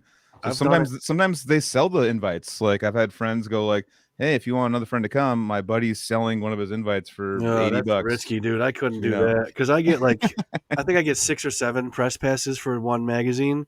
Yeah, I probably shouldn't have said that. And I've taken friends of mine. You know, they just are the reporter or the photographer for the weekend, and I just take them to have the fun. You know what I mean? But they do work for me. They actually go out and do work for me. They don't just fucking stand around and do nothing. Which is awesome. Jeff Hugel got me in. You could stand around and do nothing. They're like, no, yeah. Take pictures. What can I do?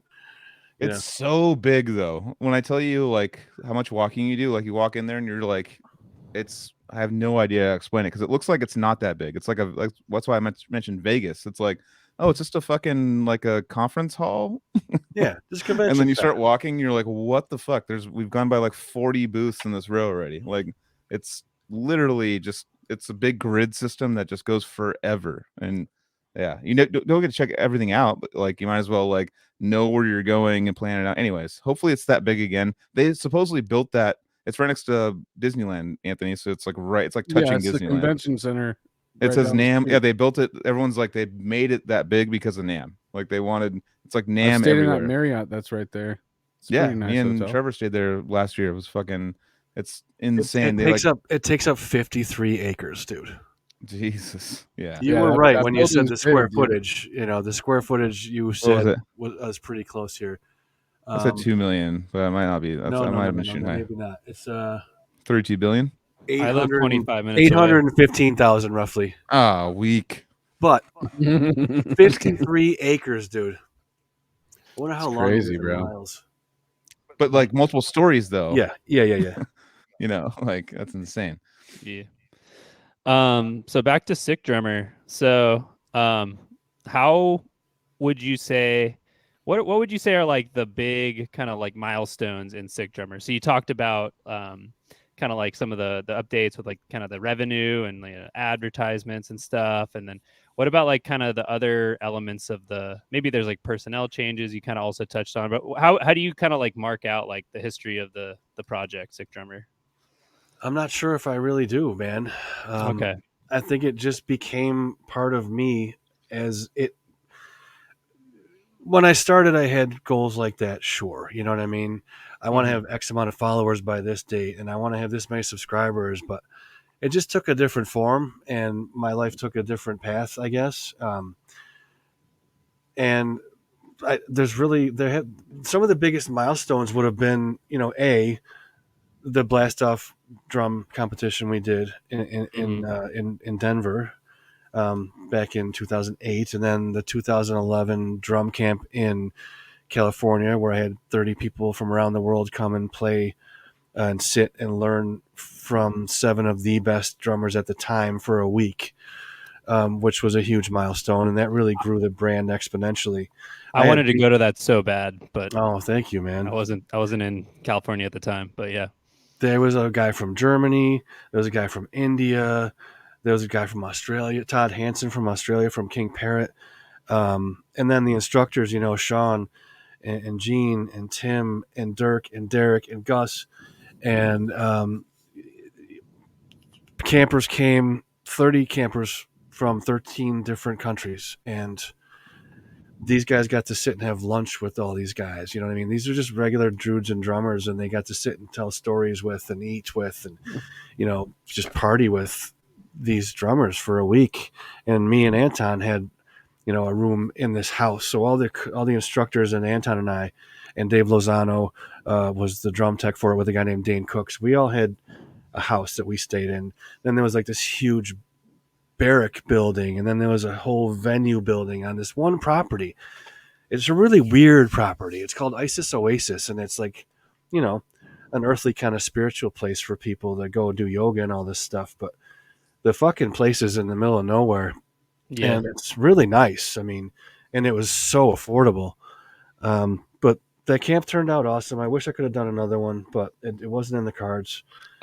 Spencer, the Moore. drummer of Spencer, the drummer of Son of Aurelius. Oh, Edwards. Spencer Edwards was at that. I remember that. Yes, he was. Yeah. Oh Yeah, man, God. I was jealous as fuck. There was a lot of guys from bands at the camp. Yeah. Jesus, it goes way back, but Eric Schnee was there. Bart he's a guitar player from Quo Vadis was there. Oh, Bart. Yeah. And he was an aspiring drummer and just loved drumming. So he came from Canada to see it and stay. And wow. We had their drummer on. What was his name? Antoine Barreau. God, the Quo Vadis drummer.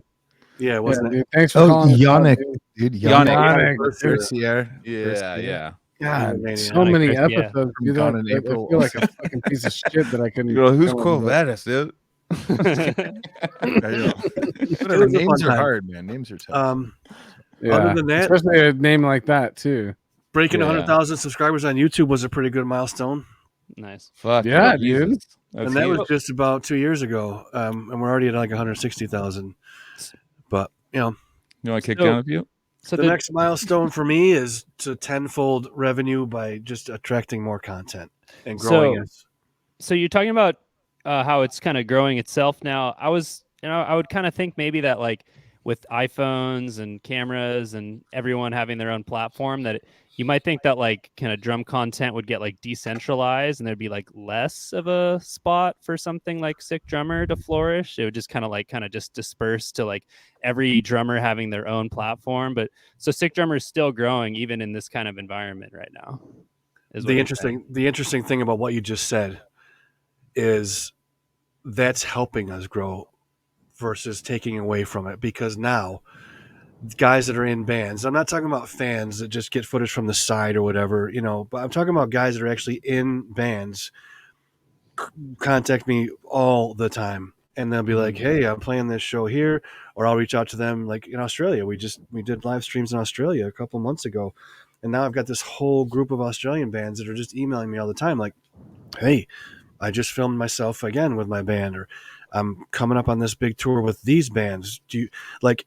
I had the drummer Cody Taylor from Shangwa Sugar Bog, this new band that's ripping.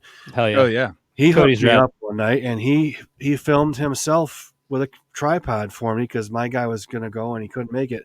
I'm like, sorry. He's like, well, I'll just film it. I'm like, awesome.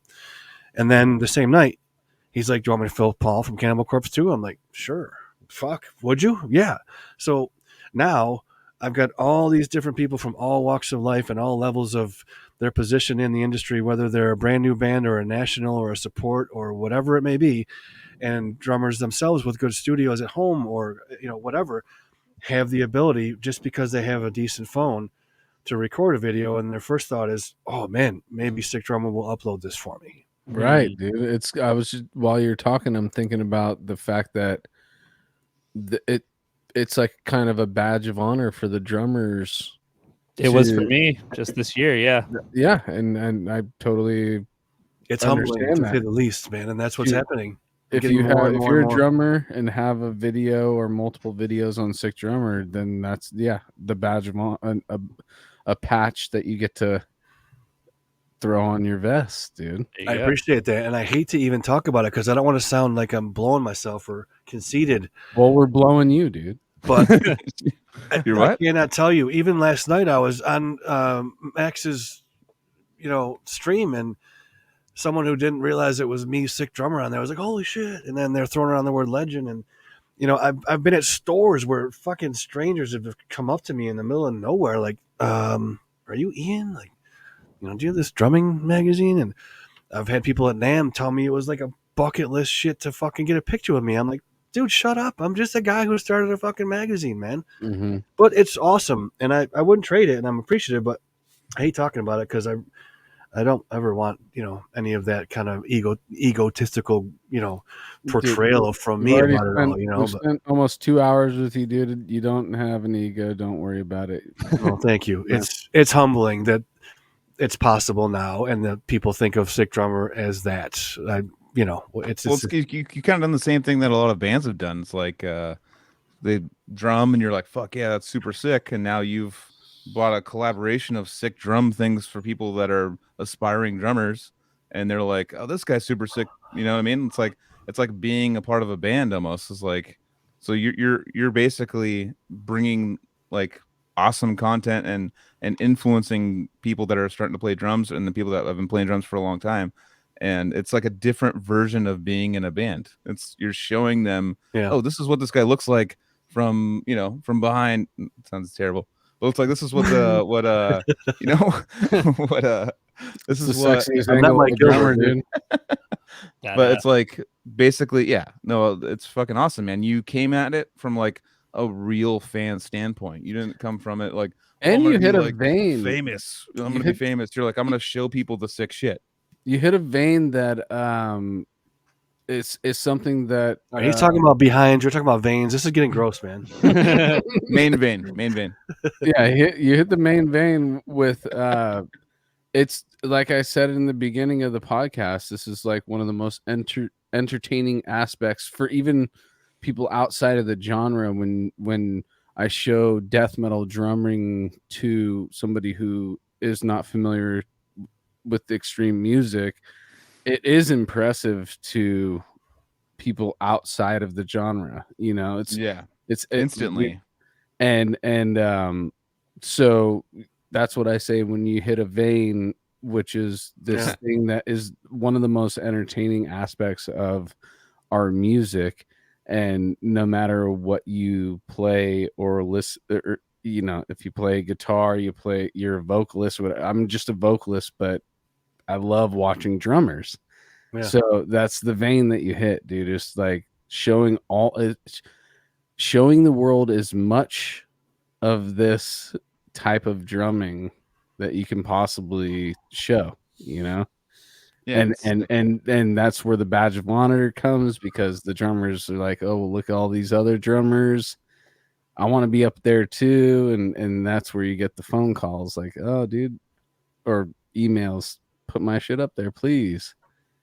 Yeah, it's pretty cool, man. It's definitely like on tour with like, Casey and I we did the Decrepit. Cryptopsy tour. Oh, sorry. And that's like the first one where I was like, I'm gonna sit behind Flo every night because we're friends now, and I'm just gonna watch because we had Josh Seitman showing us Flo videos, dude, this new one, it's like a shitty camcorder, and we're like, damn, it's crazy. And I was like, I'm just gonna stand 1 foot behind him every night and just watch him.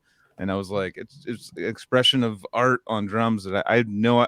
I understand the basics of what he's doing, but just to basically, it was such a free-formed breathing style. It wasn't on a click or anything. It was just kind of like this art piece, and just watching There's that every some night. drum beats on Once Was Not from Flo that literally turned my brain upside down in my skull.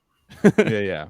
Like my brainstem detaches, my brain fully does 180 up. Your body starts losing My oxygen. third eye starts looking at my insides of my body versus the universe, and I'm like, That what the record's fuck is sick. going on right now? The first time I heard Cryptopsy, it was None So Vile, and I heard it in Dave Colross's living room. There's a story for you, kid. Hell yeah. Wow, shit. Yeah, None So Vile is actually probably, I think that's where I started too. None So Vile, then I bought Blasphemy Made, and then moved forward into the DeSalvo years and totally got completely hooked in those years. What about when Casey was featured on Sick Drummer back in the day? Yeah, everybody. Yeah, I mean, I don't even have that locked and once. loaded. I probably should have locked and loaded that one. No, don't put that on. It was more I than know. once. Casey was so That's, nervous.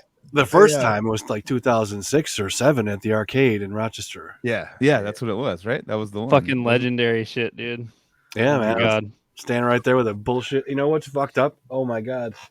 Casey was just like, dude, he's gonna film me. I'm down, Hank- but I'm nervous now. I don't know what's going on. He's like, I'm Oh, get it. shit. There's a guy standing behind you going this is the camera, and you've never had that before. It's like, shit, what's going on, dude? Dude, that condemned to nothingness is just insane. No way. Oh my That's the god. camera I filmed you with. Oh, Talk shit. boy? What the fuck, It's dude? still in my office, dude. Damn. Kind of Is a it pack rat. Is it like So you filmed Casey yourself Yeah. with that I camera? stood behind him, behind the rack, the cabinet. I think it was a guitar cabinet because I didn't want to stand by. Well, no, whoever was to Casey's left probably would have been bass. Dude, so that's crazy. So let's hear a little bit more of backstory about this night. What was the where God, I was don't the gig remember. at? It was okay. So it was 2007 or 6. 6. Okay. It was in must have been Rochester, New York, bloodletting. down by Lake Ontario Rochester? State Park.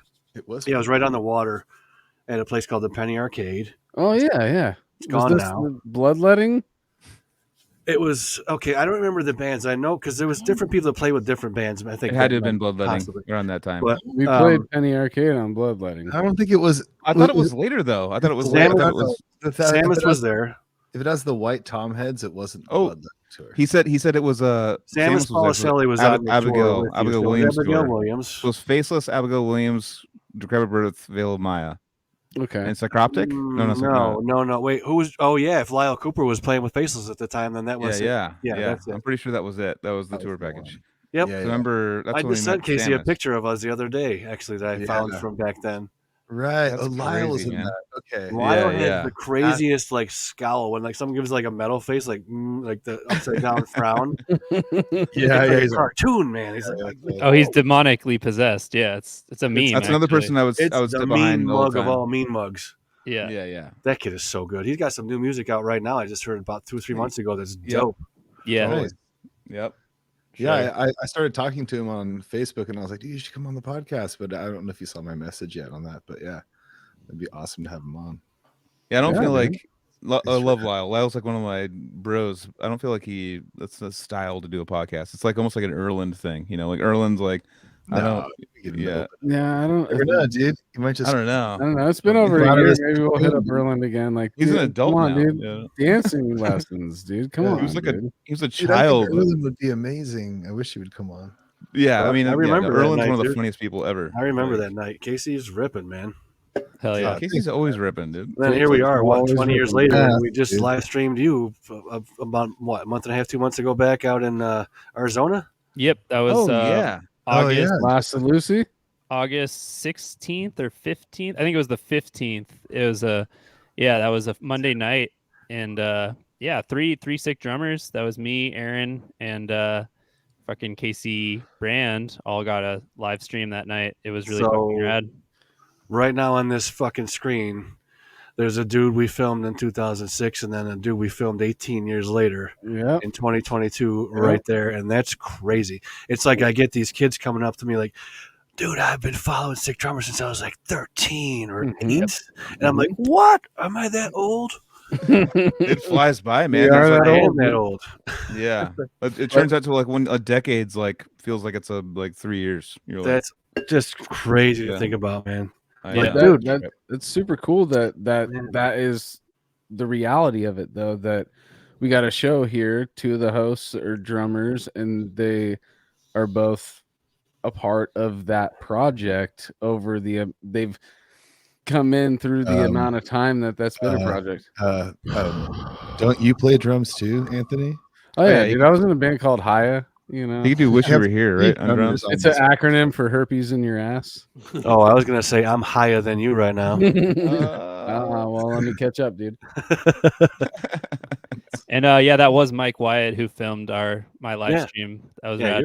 dude, I've watched your video like 6 or 7 times. Oh fuck! And also, I think you picked up a To Violently Vomit rehearsal one time that Casey was. That was going to be my question. Do you Fuck have any footage of Joseph with To Violently Vomit? Because that's a treat to watch too. I don't think so. There's some old Facebook live stream stuff. I have a lot of stuff on my own channel, but I need to get. I think the whole last Chicago Fest set was filmed like from front of stage. I really want to grab that footage someday because we did like some live debut stuff that hasn't been played in like 20 years. But Hey, well, guess what? I'll take it. yeah. I'll extend you that image anytime you're out doing whatever. You want to film Hell some yeah. quality shit, man? Just maybe set up a phone, take a USB or whatever, an interface and a laptop, and run some shit into Reaper or even something as simple as Audacity. Yeah. Take it from the soundboard. I will post your videos. You know what's right about drummers is like I don't think there could ever be a sickguitarist.com because There could, and I can't- own the name actually. well you can't. Well, the thing is though, this is my argument is that with drummers That was so sick. there's no crowd. I mean that's awesome. I mean I want this to go down, but like from drummer's standpoint, you could stand behind where not being like hit like there's like a mosh like if the riffs are too sick you're gonna fucking hit like there's not gonna be like you can't take a stable version of a guitar because the guitar player wants to move around and do stuff, so it's like if you don't have that barrier, which is like for only the bigger bands, if you just have a hat and put labels on the screen. I don't have a hat on. One, I just got a new haircut. I bought 6stringsmagazine.com 9 years ago, started doing shit, stopped. About 2 weeks ago, Gus Rios called me. He's like, "You still own 6 Strings magazine?" I'm like, "Yeah." He's like, "Let's make it run." I'm like, "Oh, okay." So that's in the works, kinda. Number 2, check out the At the Gates footage we just did in Philadelphia a couple months ago, and you'll see that what my dude did with a cell phone on a gimbal, Okay. and see how he handled the guitar. And 3, you can mount a GoPro on the stock, so it really doesn't matter. Yeah. That's what I was thinking too. So you take Okay. those 3 things and duplicate what I've done with Sick Drummer with 6 strings, and I think it would grow faster than the drummer one because there's probably fucking 10 guitar players for every drummer, and so that's why. Yeah. Oh, there is for sure. There is for guitar sure. or bass, not just one or the other. Just get a drone that like follows the guitar. I've asked about drones, dude. I've tried to hire and film. I tried to put. I told you I wasn't going to talk about this, or I didn't want to ask about it, and I'm not. But you know what I'm talking about. Yeah, I know. I tried to get drones in use during that 12 years ago, Damn. and it was not allowed. But Yeah, nowadays, it is allowed. And actually, I just talked to someone a couple weeks ago, which was Alex Bent from Trivium, Yeah. and they have a guy on tour with them that's a videographer who's sending beer can sized drones around the fucking arena filming Trivium on this tour and putting together That's like a crazy. documentary at the end. He's got like 3 or 4 of them flying around off one control panel, dude. Dude, I was at crazy. Thanksgiving this year, and someone's son had a drone that was like a $2,000 drone, and it was insane. Like they literally took the drone, just went in the middle of the fucking sky, and it went 3 miles away to the ocean. And then he was like, he was like checking out the ocean, and I'm like looking at his screen, like, what the fuck? He was so far away. He was miles away, and now, he was what's like the FAA regulations on that shit, or he just yeah. Well, there's like a permit you have to get for it or whatever. I don't think he got it, but like you can, but it was you know how it good was permits so work. it was like 600 feet up, I think, or no, 500 and something feet up, just like as normal like base level for it, and just went and just shot down to the beach. And the guy was just like showing it. He had like his phone connected to his controller, and we're just like, what the? It's like the sickest shit I've ever seen. Like it's I've like seen little crappy ones, but never anything good. That's yeah, it not- was the like $2,000 ones or whatever, the fancy one. I don't have no idea what makes it expensive. I just know it like can shoot up super fast and do all this crazy stuff. Didn't Naveen shoot some stuff with a drone when he was like playing on the cliffside, or was that just a stable camera? Yeah. Oh, with one of their videos or something? I think he's done two separate things. He's done drone footy, and he's also just played drums on the cliff. But I don't know. That could have been like a boom arm, but a boom arm would have been a lot of money to get out there and do that. So it must have been some kind of drone. That would make sense. I mean, you're talking about the Entheos music video. So there's the music video, but I think older one, right? I think he's just also shot some drum footage of him playing separately, but I'm kind of conflating them. But it's a Naveen thing to do. He'd be way up on. Well, he was also just filmed recently by Minel, and those overhead views. Is that maybe what you're talking about? No, I have two separate things, but yeah, the Minel videos are savage too. And shout out Naveen, great drummer. Oh, dude, you know what? Here's a question for you. Can I ask you a question? Sure. In my lifetime, there's only been top 2 or 3, maybe 4 guys, and believe me when I say I've seen pretty much every drummer. I've seen pretty much every drummer. Not new guys, but just you know the sick ones. No, there's a lot of new. Okay, that was a dumb statement, I guess, because there's new sick ones out there I don't know yet. But the point is, there's only been 3 or 4 guys out of everything I've experienced in the last 18 years that really became part of their kit when they played. Like they were in another fucking place, and you couldn't talk to them because they weren't there. Mm-hmm. Who was one of them for you?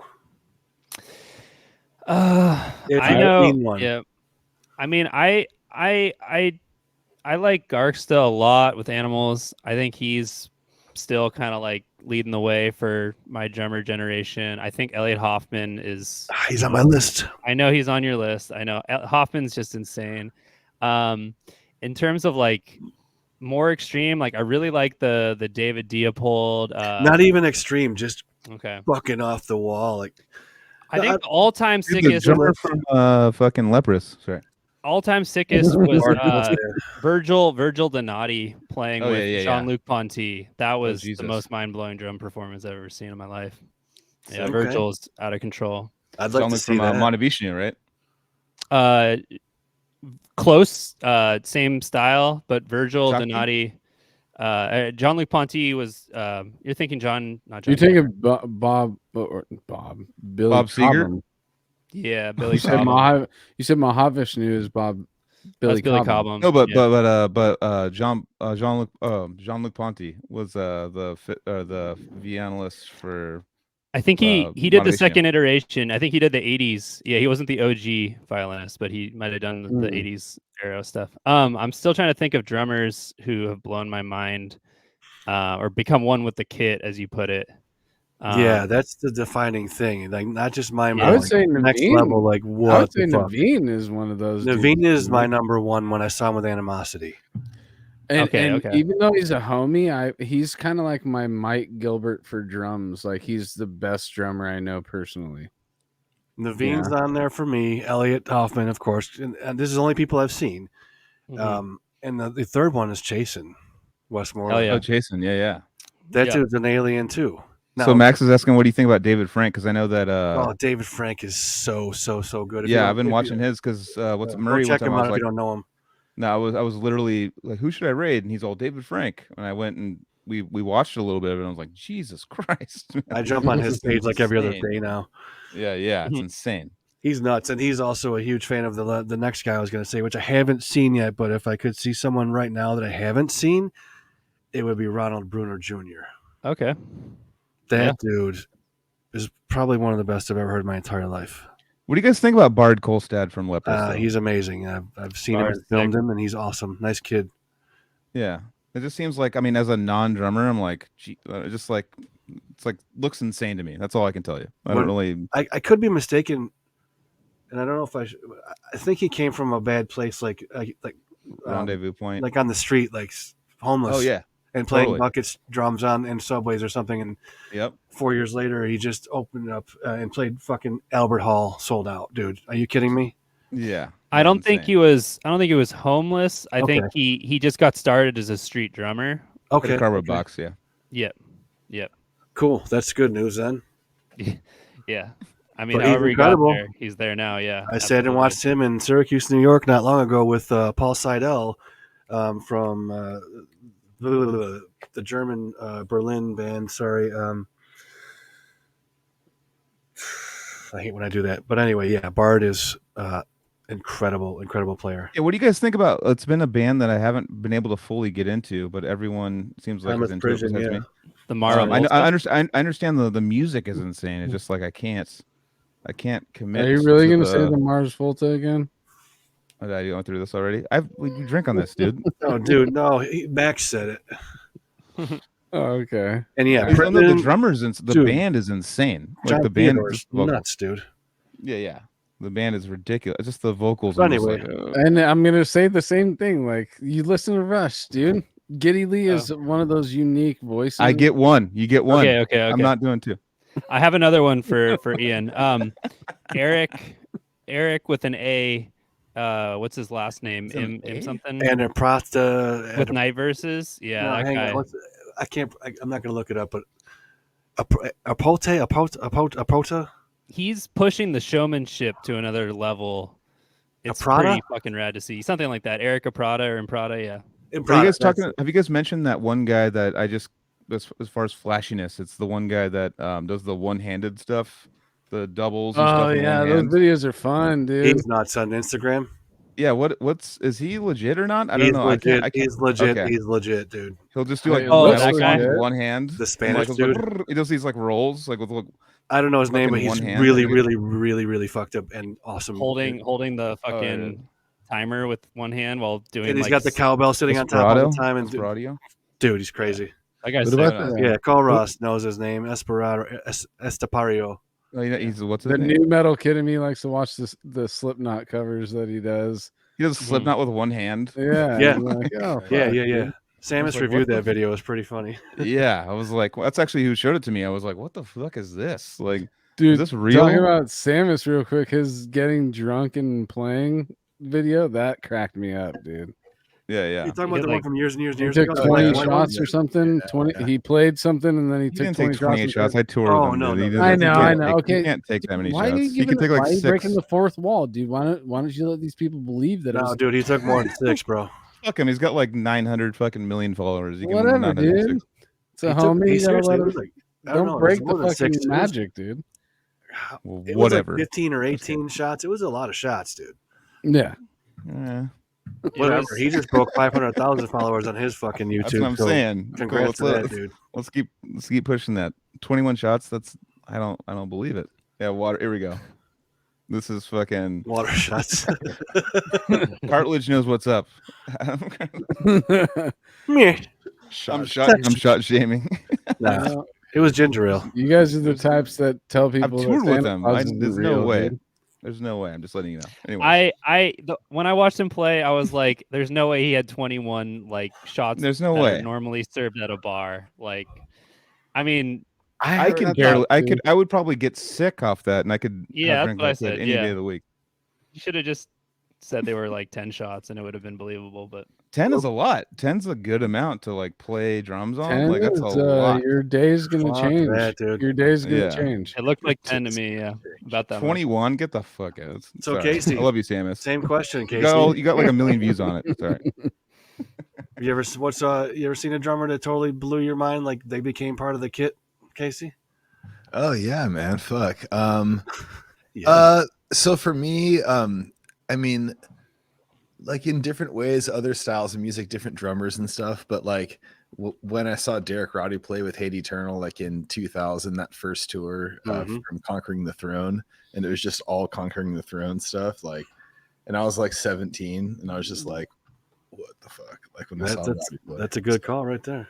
Yeah, it's just a next level. I mean, what's that drummer you guys always say is the best? What's his name? There's too many, man. Vinny Caliuta. Caliuta. Like Caliuta, dude. But I mean, it's like Caliuta. there's other drummers that like might be better for certain jobs, you know, like specialty drummers. So like if you're gonna put out like a brutal death metal album, like I could choose Vinny Caliuta, but I might get like like George Calais or Tim Young or Derek Roddy or like makes way more sense. Classic, you could call Marco Miniman. I think he can do it. Yeah. He did the that Necrophagus tour. Yeah, that's why I said that. Yeah. That still blows my mind. That's cool. Yeah, he would just do that and then go back to like doing more like, you know. And he was improvising some of those beats too, because I knew those songs all the way through, and I'd be like, "What's that beat?" But like, you just would do some cool beat behind it, and me and Dan Kenny were on mushrooms watching it too, which didn't make it any easier. But I was like, Jesus Christ, because I've been watching Marco Miniman's. You know, my dad's all into the Steve Vai, the dad tread stuff, and Marco Miniman's always been a part of my, you know, like with the watching him jam with, you know, whatever fucking shredder you can think of. Like he's jammed with all of them. And I actually just saw the Aristocrats recently too, and I was like, what the fuck? Really? Like, all those guys, I'm just like, I mean, obviously Guthrie, but like Marco Miniman, I was like, that is like, this is such a fucked up group of people together, you know? Oh, dude, that band's insane. Like, it just blew my mind. I was like, I mean, for the guitar, I was like, that's the best guitar player I've ever seen in the world, for sure. Like, I don't understand what he's even doing. He would just like improvise things, and I was like, with a smile on his face, and I'd like be watching him just not even understanding like anything. Just grabbing my head like, fuck this.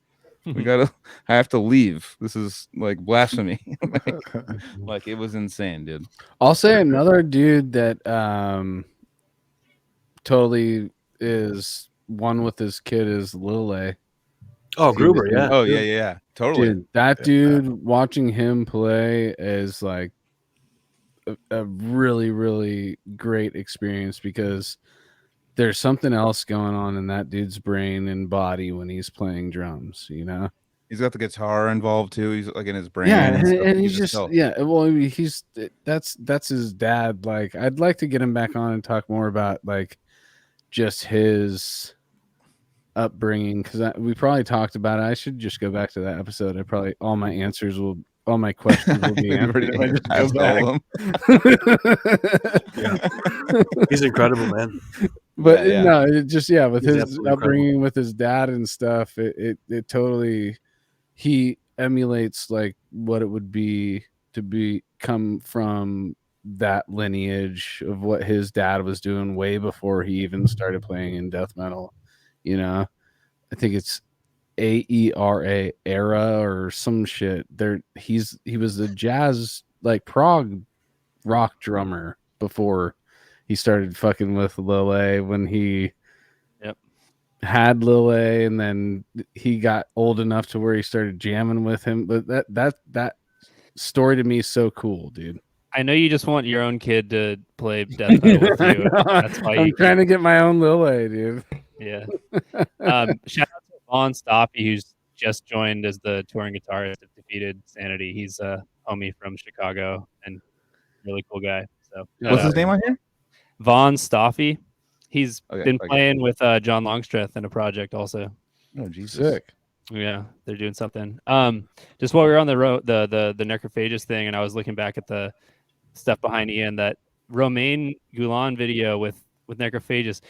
God damn it, dude. Just, I go back to that once in a while, and I remember just waiting for the third Necrophagus and just expecting that to finally drop. Well, they had that Donna Demise song when we toured with them, and it was like, it's coming. They have a Ocean new song. Collective. Jeez, I'm sorry. It just came to me. Oh, there you go. Paul Seidel. I said when Bard and when Bard Kolstad and Leprous played Syracuse, it was with Paul Seidel and Ocean Collective, and I fucking love Ocean Collective. So hell yeah. Sorry to interrupt there. It just came to me like, dude. No, let it out, man. Yeah, they got a video on YouTube from years and years and years ago, live at Dresden in Germany. It's black and white, and it is filthy awesome. You should check it out. Yeah, that's a band. That's a heavy band, dude. Ocean Collective. Yeah, they were a lot heavier, older stuff. Now they're still heavy, but not so much. You know, they're still great. Yeah. Paul's incredible. Incredible. His single foot is sick. Sweet. Do you have strong opinions about drum technique?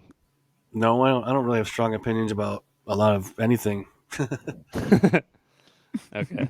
What do you mean? It's like technique? a single foot, like down picking for guitar players. That's what are you asking about in particularly? Like just hand position or how you sit or your? What do you mean? No, I didn't have anything in particular. Although the classic, or not the classic, but like the hot topic ones are, you know, like single versus doubles and all that kind of bullshit. Yeah. I think I don't think it's much of a thing nowadays, right? We talk about it too much already, but yeah. I just think what everybody's comfortable doing, that's fine with me, man. You know? Yeah. I mean, if I see someone doing something I think will be, problematic in the future due to, extended strain to a certain part of how they're sitting or moving, I'll say something. But, on a personal level, how I try and play is, sitting up straight as best I can, 90 degrees on legs. I don't play double bass pedal or double bass anymore, so my left foot's always on the hi-hat. And when I play, I like to see the backs of my palms or hands like this, throughout a roll. It's kind of like what you're getting back to, like Fish. It's like whatever makes you happy and whatever, it's like it doesn't suck. It's not like fuck that. I mean, there are ergonomic aspects to it, of course, not for just your personal being, but for in a studio situation with space for mics and everything else. So I like to, like Brian Zink, his first blog for Sick Drummer a few months ago, who is an incredible drummer that plays with Battlecross. He's a student of Jason Bittner, is an incredible dude. And he's done this video showing how to set up your kit. I mean, everyone's done a set up your kit video, but it really is as easy as, why have a cymbal up here? You know what I mean? Like that kind of thing. It's just all about just keep it smart, less movement, repetition of motion without moving it this way or this way or this way too much. You should be able to like take your stick and put it in the middle of your snare and kind of have it reach your first time, reach your second time, reach your third time, reach as many things as it can without them being too close. And then your cymbals start, stacking up, but far enough. I like my cymbals really close to my toms because that's just how I play, but I would move them up for studio, which sucks because I'm not as comfortable, but I know it has to be done for the studio for separation. It's like, all right, Mike Mangini. But, he has Mike Mangini has him like above his head, right? He has like a full rack. It's fun, it's cool, but it's, it's not for me. It's also like a free gym workout too. It's like get your shoulder workout in, like have to raise your hand. Anyways, but that seems like go ahead. It's less than you'd expect to get it up there because of how close it is to you. Like otherwise, like it's just kind of like it's going from here to here though is the problem. Yeah. That's not that I've ever sat down on his kit or anything, but like I said, different strokes, different folks. It's just not for me. It's cool. It's fun. I've always thought it was interesting that the jam bands are like the other area where the drummers like to have the big kits, like even back to the Grateful Dead era, they would always have like cool, like 8 or 9 piece drum sets. And I always like to watch that footage, even if I'm, like kind of whatever about, Fish or whatever. I'm always like, dude, it's so sick. They're hauling the whole thing out and playing big kits. That's how they approach it. Like like an event, like and it's a theatrical thing at that point. They have like 3-hour shows, man. You know what I mean? Exactly. And they've fashion over function. Bringing all that stuff in helps them be less fatigued actually playing. You know what I'm saying? Because they have more to do with it, and they can take a break for a little minute. And this guy can solo, and you can do that on any amounts of drums, I suppose. But back to what we were talking about a second ago, that was my take on it. What was your take on the spacing of the drums and how it's arranged? I mean, we were talking about that. So I have a recording mindset right now. I'm like, I just bought some AKG C4 214 overheads, and I was just resetting my cymbals to get a nice stereo image ready for the microphones. So I have like the kind of recording mindset in mind. And what I'm thinking now is I just want something that'll record nicely. And so it matters a little less playability than if I was playing live. And my mindset is now just trying to get something that will look good on a microphone kind of image. Right. And I play with 4 crashes and 2 Chinas as my top level cymbals, so I need it pretty wide. But I'm pretty happy with it right now. I guess, yeah. I mean, if you play fast technical stuff, you can't have things too far away, and your engineer is gonna, have to deal with it. If you have a split second, like a fraction of a second to hit a cymbal, it's got to be closest as possible. You're all Yeah. There's just one part. Why we bring that up? I forget the first question about it. Why we even started talking about the arrangement of the sticks. Welcome to being on the Cali Death podcast. Someone in the chat will tell us. But the chat, can you tell us what we were talking about? That is so funny. Yeah. Oh, I was going to say, like, this is probably this easy answer, but when you listen to music, do you is your default to go to listening to the drums, to anything that you're listening to? Yeah, absolutely. Yeah. But also vocals, and that's another interesting topic. I'm glad you brought that up. Nice. I've always had issue in my life when I go to a recording studio recording without vocals. I kind of guess it seems backwards from what I've heard from other drummers, but that's how I write drum parts is, of course, guitar and bass are in. Yes, but most people follow the guitar or the bass first, but I follow the vocals first when there are vocals. Anybody else? Casey or yes, Joseph have that issue? No, I never play with vocals in my monitors. No, really? Always follow the click and the guitars. Yeah. Like I said, most other people are opposite. What about you, Casey? Vocals in the monitors? Do you need vocals to record better? Is the question really? No. Wow. That's trippy. One of the crazy things that we've learned on the show is Dennis from Spawn. He doesn't need anything. Oh, that's crazy. Yeah, really? He doesn't need anything. Play it as all like in his just head. A click track or not even that? I'm almost 100% sure that I remember him saying that he did not need anything when he recorded. Does he read charts while he's recording? Now we're going too deep into the details, dude. That's an interesting thing. I've never heard that before. Then he's doing it by memory, but he doesn't have any backing track or like live track. Then he's gonna have a click and a map to the song's tempo changes. At least something. I don't think there's a click. I think if you're just laying down drums, you're just doing it by yourself from memory. There's no click. I'm on cabinet. I don't think there was a click. I don't know if the later ones there was a click. But I'm just amazed. That's insane. I could never do that. Yeah, I think so. I mean, I could go in and play and have fun, but I don't. He actually said not for people to come in and track over it. he preferred nobody play along with him while he recorded. That's what I'm saying. Yeah, like no player, no guitar track, player, nothing. No track, no nothing. And then they go back and play over it to meter, and it's on. That just shows the old way is just like back in the day, we didn't use clicks or anything like back in the day, so you just play to the drums, like drums, the click, so they probably just did that. I don't know. Yeah, together though. Cryptic was no click. I'm just saying I don't know. I have a hard problem. I could never just not have anything in my ear. That's all I'm saying. That's insane. Yeah, I know. It's totally insane. Like I could never do that. Like just record a whole song like by memory, like with no music, like just in your head. Like, well, I'm sure that the music is in his head, but that's just his brain, I guess. The riff is in there. I wouldn't trust my own brain to like do that. I might be able to do it with a click after a while if the click was mapped to the tempo of the song, but still. I know, right? In a studio setting, when I actually go pay for it and record is on.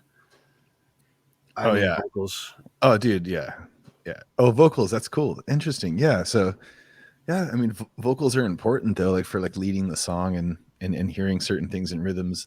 Yeah, I know. I'm cool with locking into the tempo, and that's not a problem. But for dynamics, is and the fills I create and the way I play the cymbals comes out of the vocal melodies, not the guitars. Well, I think that's like rad, and it's like better. It's like ideal, so like because it's kind of like not by choice, but I just kind of like every like album I record is like there's no vocals, but like until the drums are done, you know, like we might have ideas before. Yeah, but- so you have like the more like rudiment part of it down. For me, one thing that was tough for me was that like playing shows, I would have the one guitar riff that would like keep me in line in this part. I'd have the vocal part keep me in line in this part, and like all these things like little like cues I had. So when it just came down to only like drums or something, I was like, shit, I have to like actually keep real time now. Like it wasn't like these cues that would tell me like, oh, the vocal Yeah. part's here, so I only have 2 more times to do this, and then it's that. It would just be like, you know, like I would take sections of every little thing and take it for the next part. You know what I mean? Like where Yeah. you have to actually keep time and like just keep it to one thing. It's just like Well, a luxury I with don't have. with Or no, Decrepit, yeah. I had only guitars and bass in the monitor, like no vocals. Yeah, Because Bill's like great, but he would like go all over the place and say all this stuff. Totally. And just all like, and I'd just be like, I can't, like, it would like over, and like if I asked for vocals in the monitor, it was like super loud. So loud. Always. Yeah. Like I was like, no, like, and so like I was just like, no vocals. I can hear it on like the stage monitors, anyways. You know, like enough. I'll be right back. Okay. Yeah, Yeah, go for for it. sure. Dude. While he's gone, I'll run out too. Yeah, totally. That was actually. And I crazy think to Matt about. even suggested, he was like, dude, just turn Bill down and just follow me and like. Well, because Yeah. you didn't play to there's no click, so There's like no there'd be click. times Yeah, where- exactly. So, like, Yeah, there'd be it's just little like things- I just wanted guitars blasting like in the drum monitor. yeah, like, yeah, basically guitars. It's just what I wanted. Like Dan and Matt, you know. yeah. No, and then your yeah. bass too. I wanted bass. I was like, I want some bass and guitars. You know. Yeah. I mean, it was crazy. I mean, because I would like have this kind of actually Yeah. like the most proud I felt in that band was there'd be times like all the time where Matt would get off and Matt would just be looking at me like, "Where are you at? All right, I'm back on." And I was like, Yeah, I when had you get that kids- look, you just like all of a sudden he's like looking over. Yeah. he's looking at me and like, shit, like it's on You're me now. Like, don't make it on me. I didn't Like, play bass because I wanted it on me. Like I just want to chill, dude. and then you're like responding. You're like, Yeah. Or as soon as he looks at you, you're like, am I in the right spot? Because yeah. if I'm in the wrong spot, then he's gonna follow me and fuck it up even more. Especially with the BPM so fast, it's like you get lost. And then when he would look at me, I would start doubting myself because I'd be like, "Oh, am I fucked up?" He's like later on, he's like, "No, I was off, so I wanted to see where you were at." and I was like, "Well, that's kind of a compliment. I'll take it." Because I have that kick snare and I have a little bit of vocals and a little bit of guitars. Dude, Look at that's a those- sick look at background. those Look at the covers, chorus. dude, look at that spread, dude. That's like That's an insane sick. spread. Yeah, Oh, dude.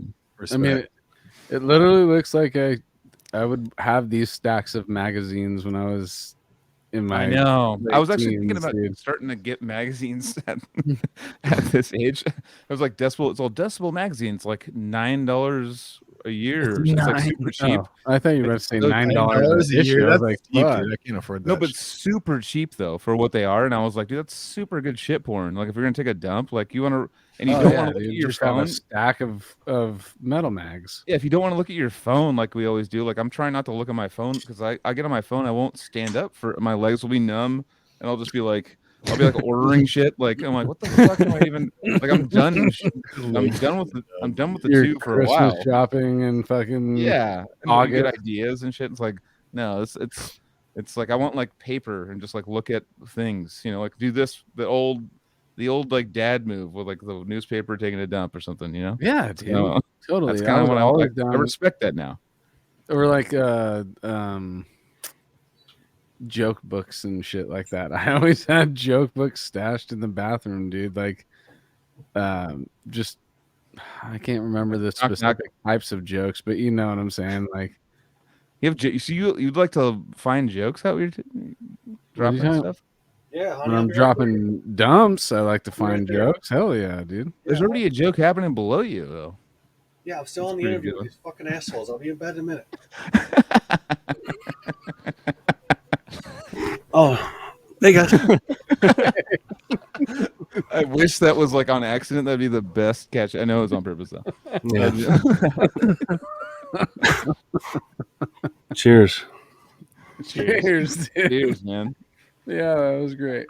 Yeah, well, fuck yeah, man. I mean, super stoked you came on, especially with like the pedigree that you have as far as a sick drummer. We've known about that since we were touring. We're like, oh shit. Yeah. Casey was like freaked. There's 6 drummers here. Like, and I would be like, if there was a sick bass player and they were trying to film me, I'm like, no, get the fuck out of here. I don't want you. I'd be like, I don't want to be watched. Like, get out of here. And like Casey's like, fuck, I'm like, it's sick drummer though. I gotta fucking do it. Like, well, it was like a big deal and stuff. And like, we've known about you since, what was that, 12, 13 years ago? Like 14 years ago? Like, insane. Like, to have you still doing it and stuff is so cool. And I hope that like you find ways to keep progressing the brand and like have I'm gonna cool. send you some footage for sure.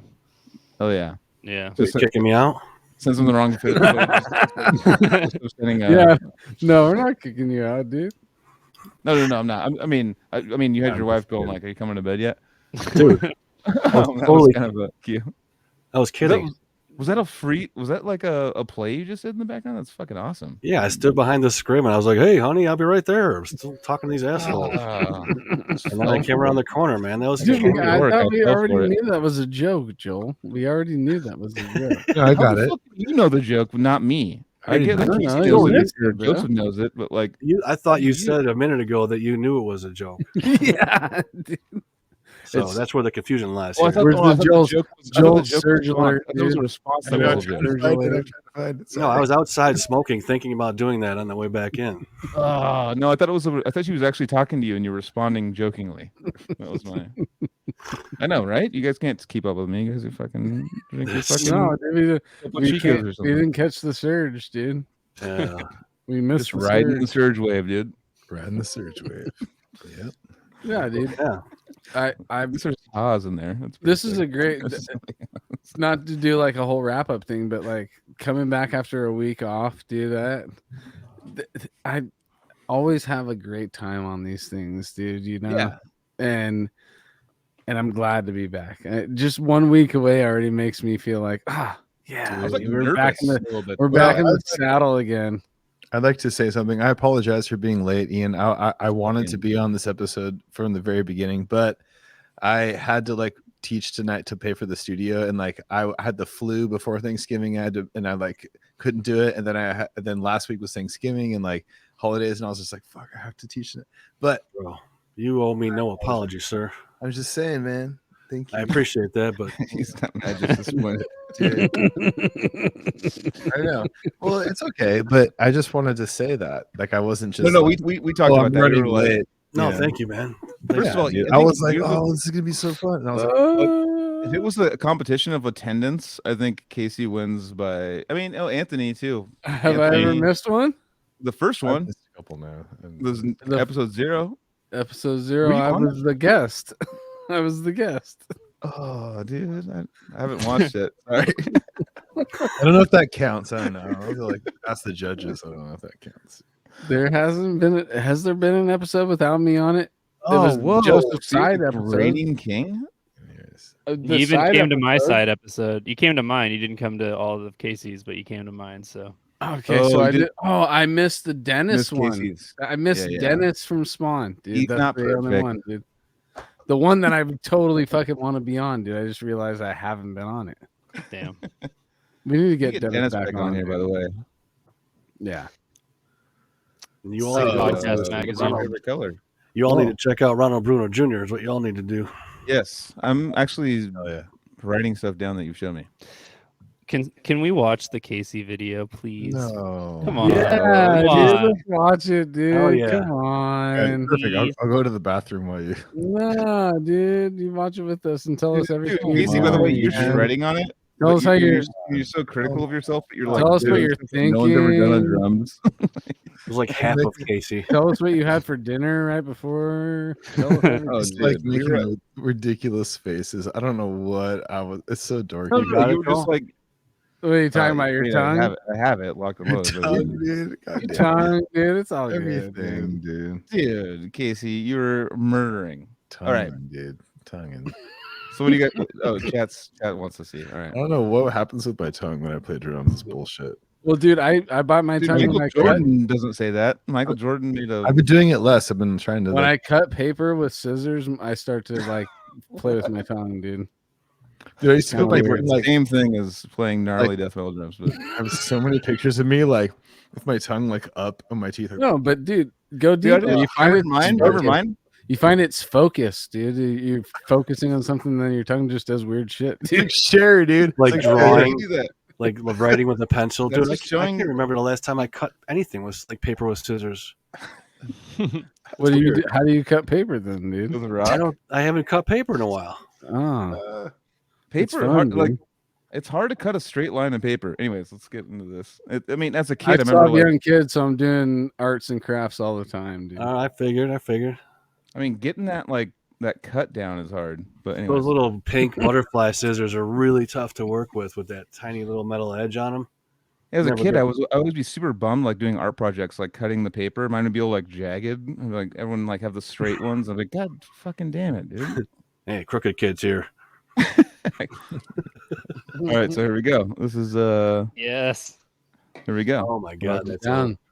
I don't know how big this is gonna be. Oh god damn it! Look at that sick ass logo All from right, way back then. Let's try and be quiet so it doesn't fuck with the volume or the audio. Mute us all. Is it playing? Mm-hmm. Sorry for the long intro. You see what the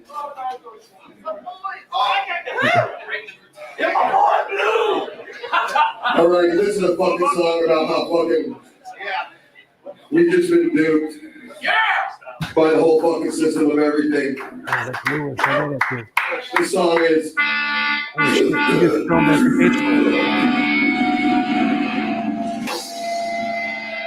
fucking make it bigger. Colin Ramirez.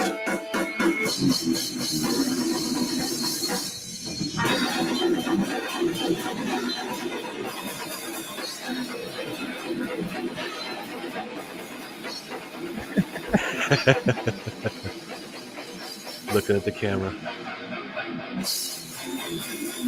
Oh, dude. Shredding, dude.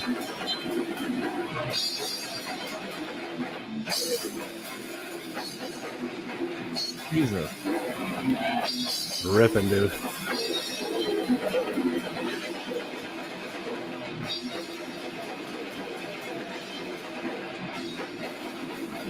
Oh, those feet.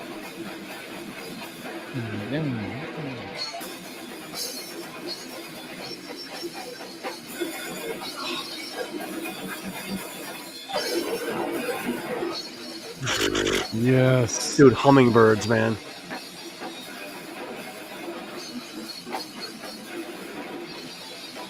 Ugh.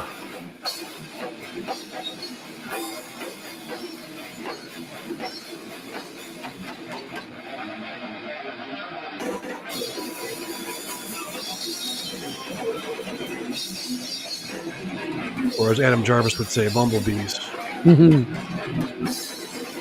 God damn.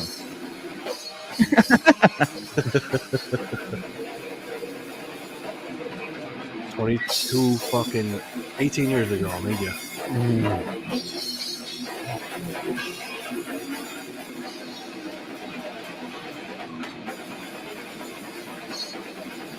Jesus, dude.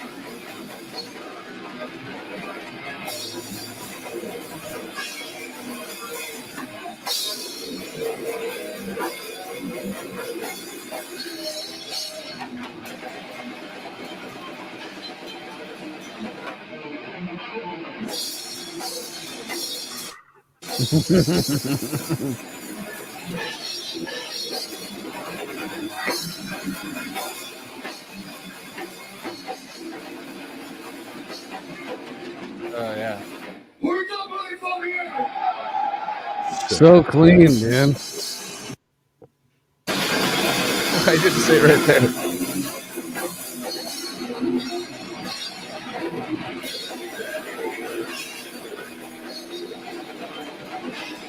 Snare drum is knocking.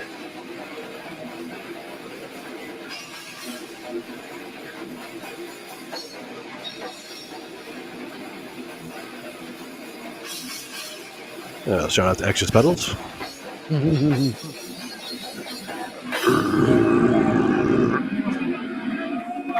Yeah. Dude, cheese Fucking and No, rice. now he's back right when the song ends. He was watching the whole time. No, he's been here. He was been Oh, watching. okay. Dude, Dude. that's like the most influential video Casey. on me and That's the whole insane, fucking dude. internet, I forgot. dude. I didn't think it was that sick. I forgot how Been trying sick to- it was. trying to do that my entire life, dude. Guys. God. It really is fucking dope, dude. It Was a I on crazy stage for time. that? I played bass in that one, right? I was on stage with you in that one. Well, of course. I didn't even notice that I was even there. I was was like like staring at you so 2000 hard. It must have been like 2008, I think. That's insane, dude. Holy 'Cause- shit. Yeah. Yeah, Yeah, your feet were flying. And dude, those fills are like Yeah, they're so hard. those are insane. I don't know Yeah, how you tried keep to- up. Well, I The tried to fucking like imitate awesome. the like In Time Begins the Tom's sound, like, yeah. ever, you know. Well, at least on those songs for sure, you know. Well, I mean all the time, really, but yeah, it's I don't know, but sometimes I failed at it, but I tried. No, you're on fire in that one. Thanks. He's like, yeah, I suck. I mean, I'm terrible right there, but usually I'm better. like- So, I feel like if I had a click track or I could like play a little slower, like it would be like I could dig in more, but I kind of like that it's not like that though, because it all has this like frantic and- free flowing, like kind of organic style to it. That's what makes it amazing to me. I mean, on top of the, you know, You're in the insane Matrix. drumming. Everyone else is in the Matrix, and you can just like grab bullets out of the sky and shit when you're that. You fast. are Neo in that Yeah. video, dude. Yeah. oh man, I had some really bad shows at the end, dude. Like I remember I played in like Denver one time and I was just so sloppy. Like I was just like, fuck. It was like the very end of like the last tour I did. And I was just like so disappointed in my playing. I was like, man, I sucked tonight, you know. Yeah, But yeah. some nights you feel good, but You're always gonna think about those, but You're living two lives. yeah. Exactly, If you ever thought you were super like killing it the whole time, like I'm just killing it the whole time, then you'd probably suck. Like, you know, if someone that has like that, yeah, like we've talked about 1,000 times, like you're like, fuck, I fucked that one hit up. It wasn't Yeah. perfect, and like it keeps you going to be like I one of the think, most insane drummers in the world.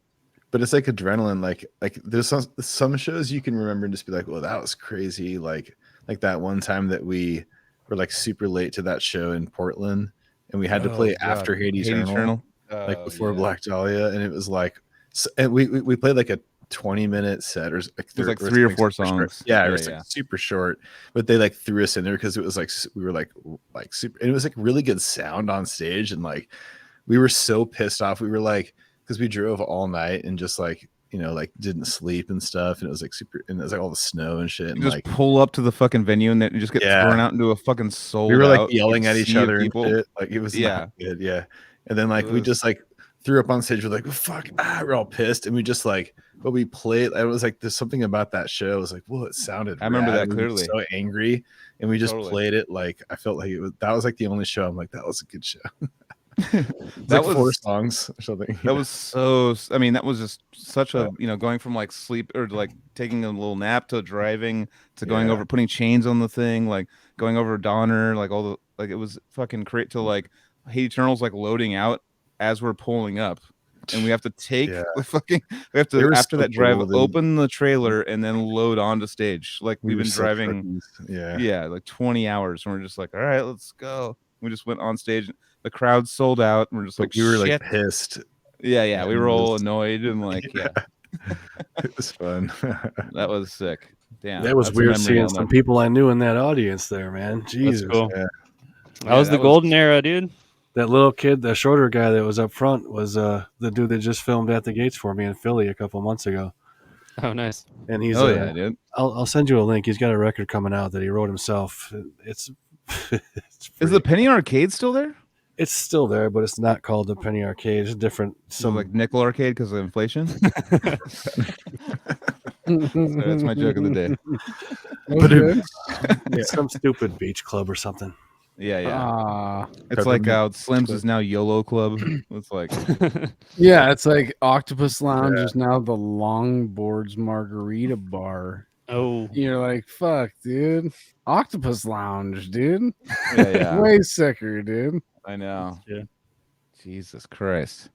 Yeah, they lost their license a long time ago, so they had to shut down their booze. Do you have any insight? I've asked some people they don't want to talk about it, but why? Oh no, why would you know that the pound shut down? Why, I keep thinking that you're on the West Coast, but you're East Coast. No, dude, Anyway. he's Rochester, bro. He knows he's car bomb, fucking lethargy. Yeah, but the pound. I'm asking about the pound. We Like, were why the just pound actually shut down? recently. I We don't. were doing you and I were going back and forth online in about Spooge recently. Spooge? Yeah, Spooge is incredible. Dude, Spooge fans in here. Joel, you know that band too. And actually, who just popped up? They had the car bomb logo on their shit. Who's there it is. Yeah, dude. Dude, there's a band that Josh Seitman sent me 2 days ago that sounds like Car Bomb on acid. Who's that? I don't know. They're from Scotland. Or no, not acid. They're like I don't know, just a really brutal version of it. But You should check out Spooge. That's Elliot Hoffman before Car Bomb. And what's funny, you showed me that, Anthony. Speaking of Rochester, there was a band here at the same time as Spooge was a band 6 hours away in Brooklyn. There was a band here called Pigmaster. You should look up. You would not be able to tell the difference between the two bands if you're not looking, or if I didn't tell you. From Car Bomb? Yeah, well, Elliot's and Spooge, and there was a band in Rochester called Pigmaster at the same time. They both put out records, and if you weren't looking and didn't know who was playing you which record, you wouldn't be able to tell the two bands apart in a lot of it. You made me go a little deeper on Pigmaster, and I couldn't really find much other than live recordings, and I had a blast listening to their live recordings. I can't remember where it was or what year it was, but dude, it blew my mind that like how professional and how much of a theatric aspect that they had. Yeah, it's called Frontier. Pigmaster? No, that band I was telling you about. That's like Josh sent it to me. It's like anyone know about Frontier? No, but now we're going to. It's Front and IERER. I played it and I felt like I texted Josh like after 3 songs. I'm like, dude, I just got my ass kicked. I felt like I was like limping after hearing it. Just beat me up. It's like I got caught in the alley. Oh, yeah, dude. Hated and me. Again, generic name 9878. Neck is another band that I have physical copies of. That you show me Neck for sure. I'm actually very proud to still have in my collection, and it is pre-Car Bomb. Gotta respect kind of new metal. It's tech new metal, dude. Here's an interesting little story for you about Rochester too. Let's hear it. The drummer from Pigmaster, his name was Ozzy. He went on. He was friends with Braun Daler, and he went on to be the first drum tech in Mastodon for like the first 12 or 15 years of their career. He just stopped doing it probably 4 or 5, maybe 8 years ago. Whatever. It's been a while, but yeah, the drummer from Pigmaster was Braun's drum tech for the first 15 years of Mastodon. Mm-hmm. Damn, not many people know that. I think Mastodon. We partied with the bass player of Slipknot. And he came he got into Slipknot because he was the guitar tech for Mastodon, a V-Man, and then like they just randomly as like kind of like a joke, not maybe semi-serious, like hey, try out, and you just got it. Like, is he Irish?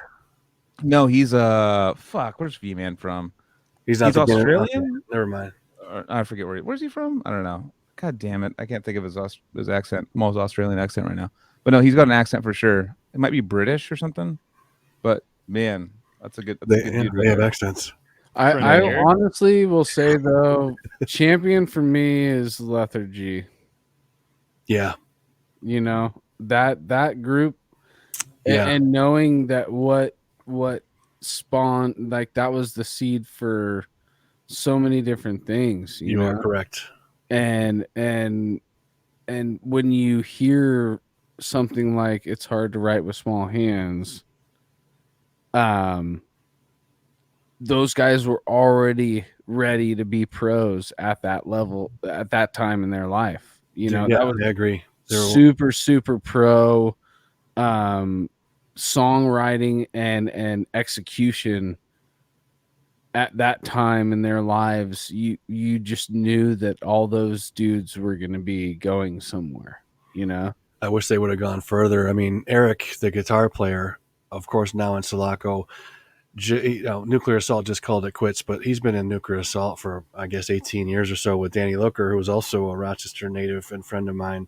Hell yeah. But Eric's also, filled in for Napalm Death on tours. He's played in front of 200,000 people in Sao Paulo or wherever it may be. These guys have gone on to do things from this little town globally. And yes, when you said they spawned was a good word to describe what Lethargy did. They absolutely did that, and that sound carries out in bands around the country and the world. Totally, dude. And what's even cooler is that they were very good friends at the time with Dave Whitty, and they still are. And back then, when Human Remains was in Jersey, coming another killer, they used to play together all the time. You know what I mean? And the sound from that part of the country at that time left its footprint for absolute positive. Most definitely, dude. And I enjoy that very much, and I'm glad that it did make its mark and that it can reverberate into the future. Yeah. Because they're really, it's just the egg, the seed and the egg that was right there.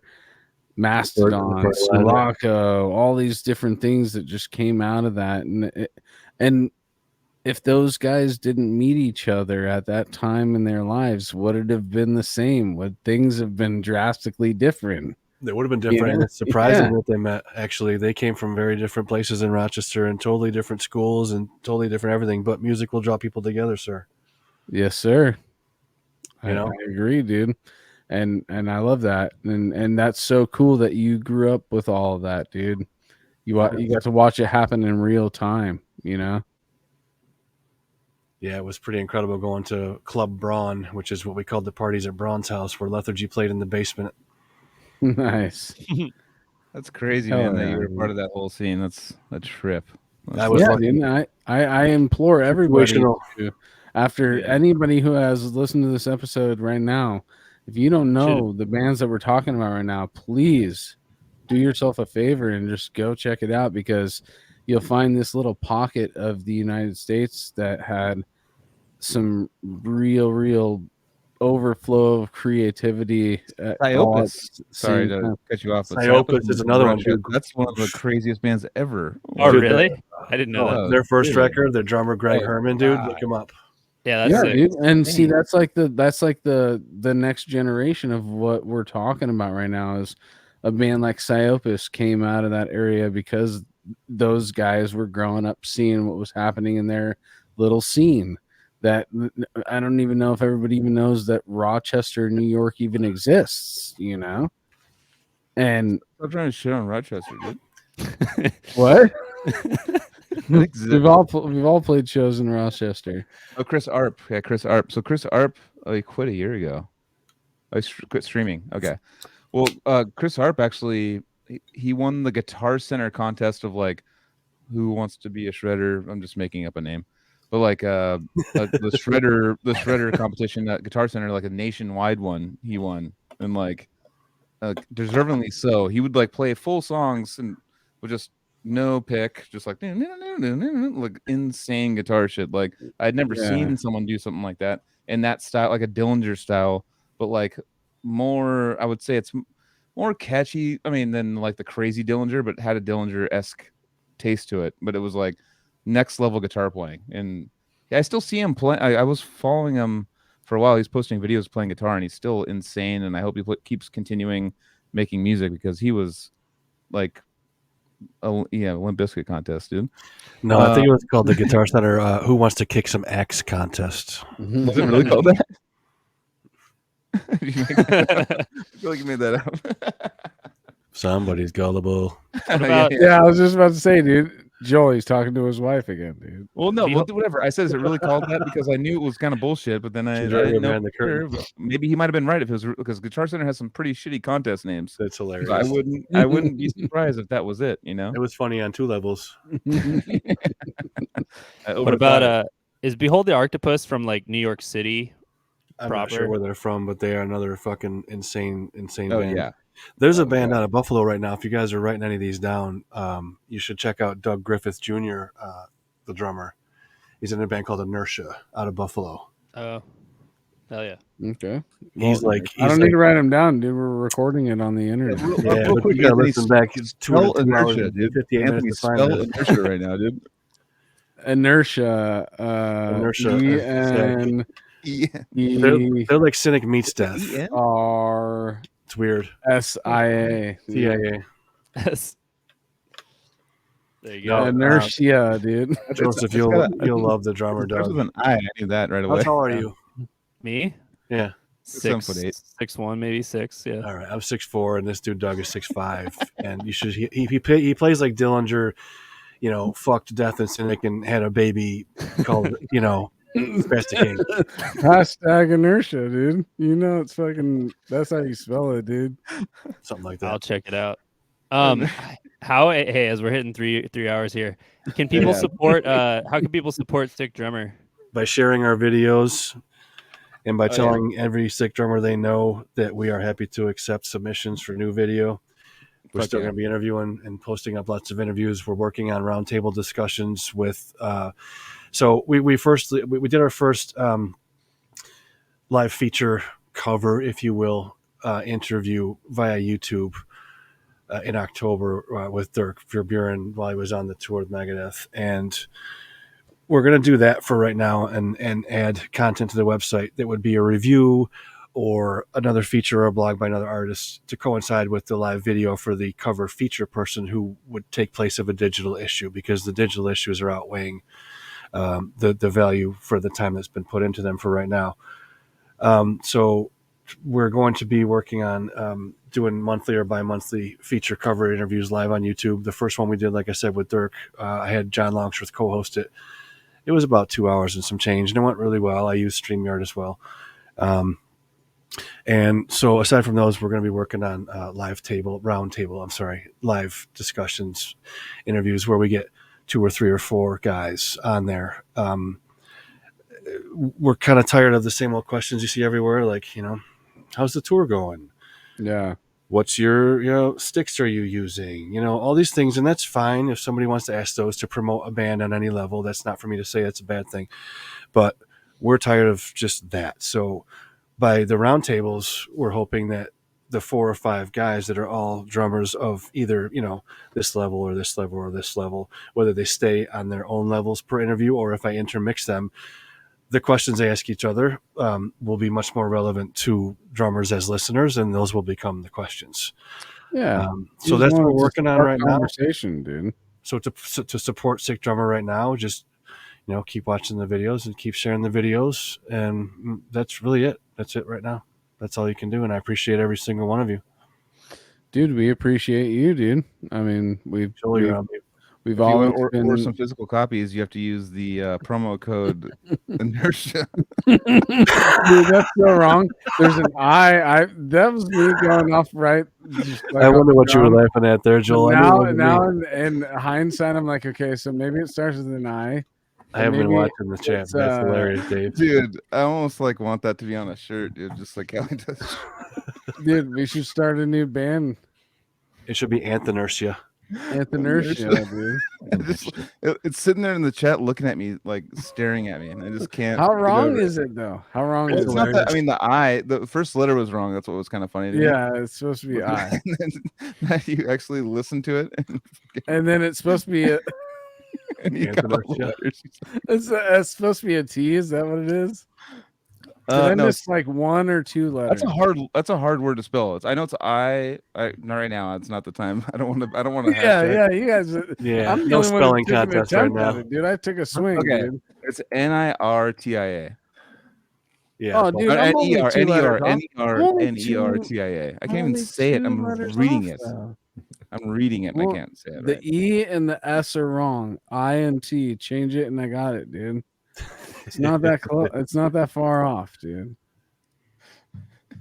All right, dude. Well, there's got to be like a fucking band that comes out called Inertia. Like that's got to be like a. Sorry, the way it's spelled almost looks like a popular band.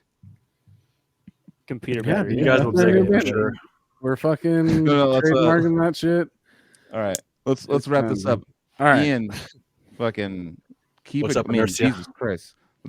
keep the inertia promo code going. And But no, man, Inertia, I've dude. already done the same speech before. But yeah, No, I dude. mean, before like we even toured, we are just like, oh, sick drummer. Like we knew sick drummer. You're still going. No, I'm doing the same thing over again. Yeah, several times. All right. No, dude, he's a runner, dude. All right. That's hilarious. No, dude, Ian, we had a fucking blast tonight, dude. We had a great time. Literally, the fact that we could be 3 hours into this, excellent episode. Yeah, I was really nervous about it going 3 hours. I didn't think it would, but it's just been really fun, dude. Ian, we were talking about a pre-pod, dude. It's just we go with the flow, dude. You just run with it, dude, and that's what we did, and here we are. So, hey, but really, this is rad, dude, and I want everybody who has not checked out Sick Drummer to get over to Sick Drummer. It's .net, right? It's it's Ask Jeeves. dot Ask Jeeves, dude. Sickdrummer.ask. Go to Metacrawler. It's sickdrummermagazine.com. .com. Yeah, just go to Google and type in Sick Drummer Magazine and you'll be all right. There it is. Yeah, will come right up. He's been in the scene for long enough where Google understands this, like not skip anything other skip drummers. Skip drummers. I am getting David Frank drums. I'm loading up to raid David Frank. Stay and watch for a few minutes. This fucking David Frank's kid is sick, bro. Actually, by the way, guys, can we watch? Yeah, we'll do it right now. Hey, by the way, another way you can support us, any of our YouTube videos you watch, for the most part, have T-shirts and hoodies and all kinds of things underneath. Oh, yeah. A little bit of merch goes a long way, and I charge as little as possible and make pretty much no profit on it. So, yeah. Get something for a friend or a drummer. Hell yeah. I'm not a drummer. It'd be kind of funny if I just wore that. Professor, what do you got to say? Oh, I just had something to sign off with. Which is when I was on tour with Joel Guernsey from Ominous Ruin. He just quoted this once to me. He was just like, dude, metal drummers are like the new lead guitarists. Like people go to see drummers live nowadays. And I think that's in part like Sick Drummer was like the reason that everyone gets so stoked on going to see live drummers is because they like know what they are going to expect to see now because they're like fucking primed for it because you've like made it such a cool thing to see. So just shout out Ian. Like you've been a big influence actually. That's huge, man. That's huge. I've never really heard that from anybody before, dude. Hey. No. Well, that's kind of a cool aspect I never thought about. Thank you. Yeah. Well, sick. Appreciate it coming on. Great to hang out. Hell yeah. Oh yeah. All right, so let's do plugs one more time. So we're rating David Frank right now. David Frank, we're rating you, bro. So you guys, I get complaints that I raid randomly. What happened to the David Frank drummer? We're just this random guy named David Frank. No, he's drumming right now. I can tell right now. He's going nuts right now. Okay, yeah, dude, he's so good. So sick. And we got drummers here, so fuck yeah. Love you guys. Love you guys too. Battleforgecoffee.com. Hit that up. Pre-orders will be up this week at some point for those new Cali Death podcast shirts. Full color and OG logo swapped to the other side of your chest. All right. Love you guys. We will see you next week. Like you do, man. Hell yeah. Yeah.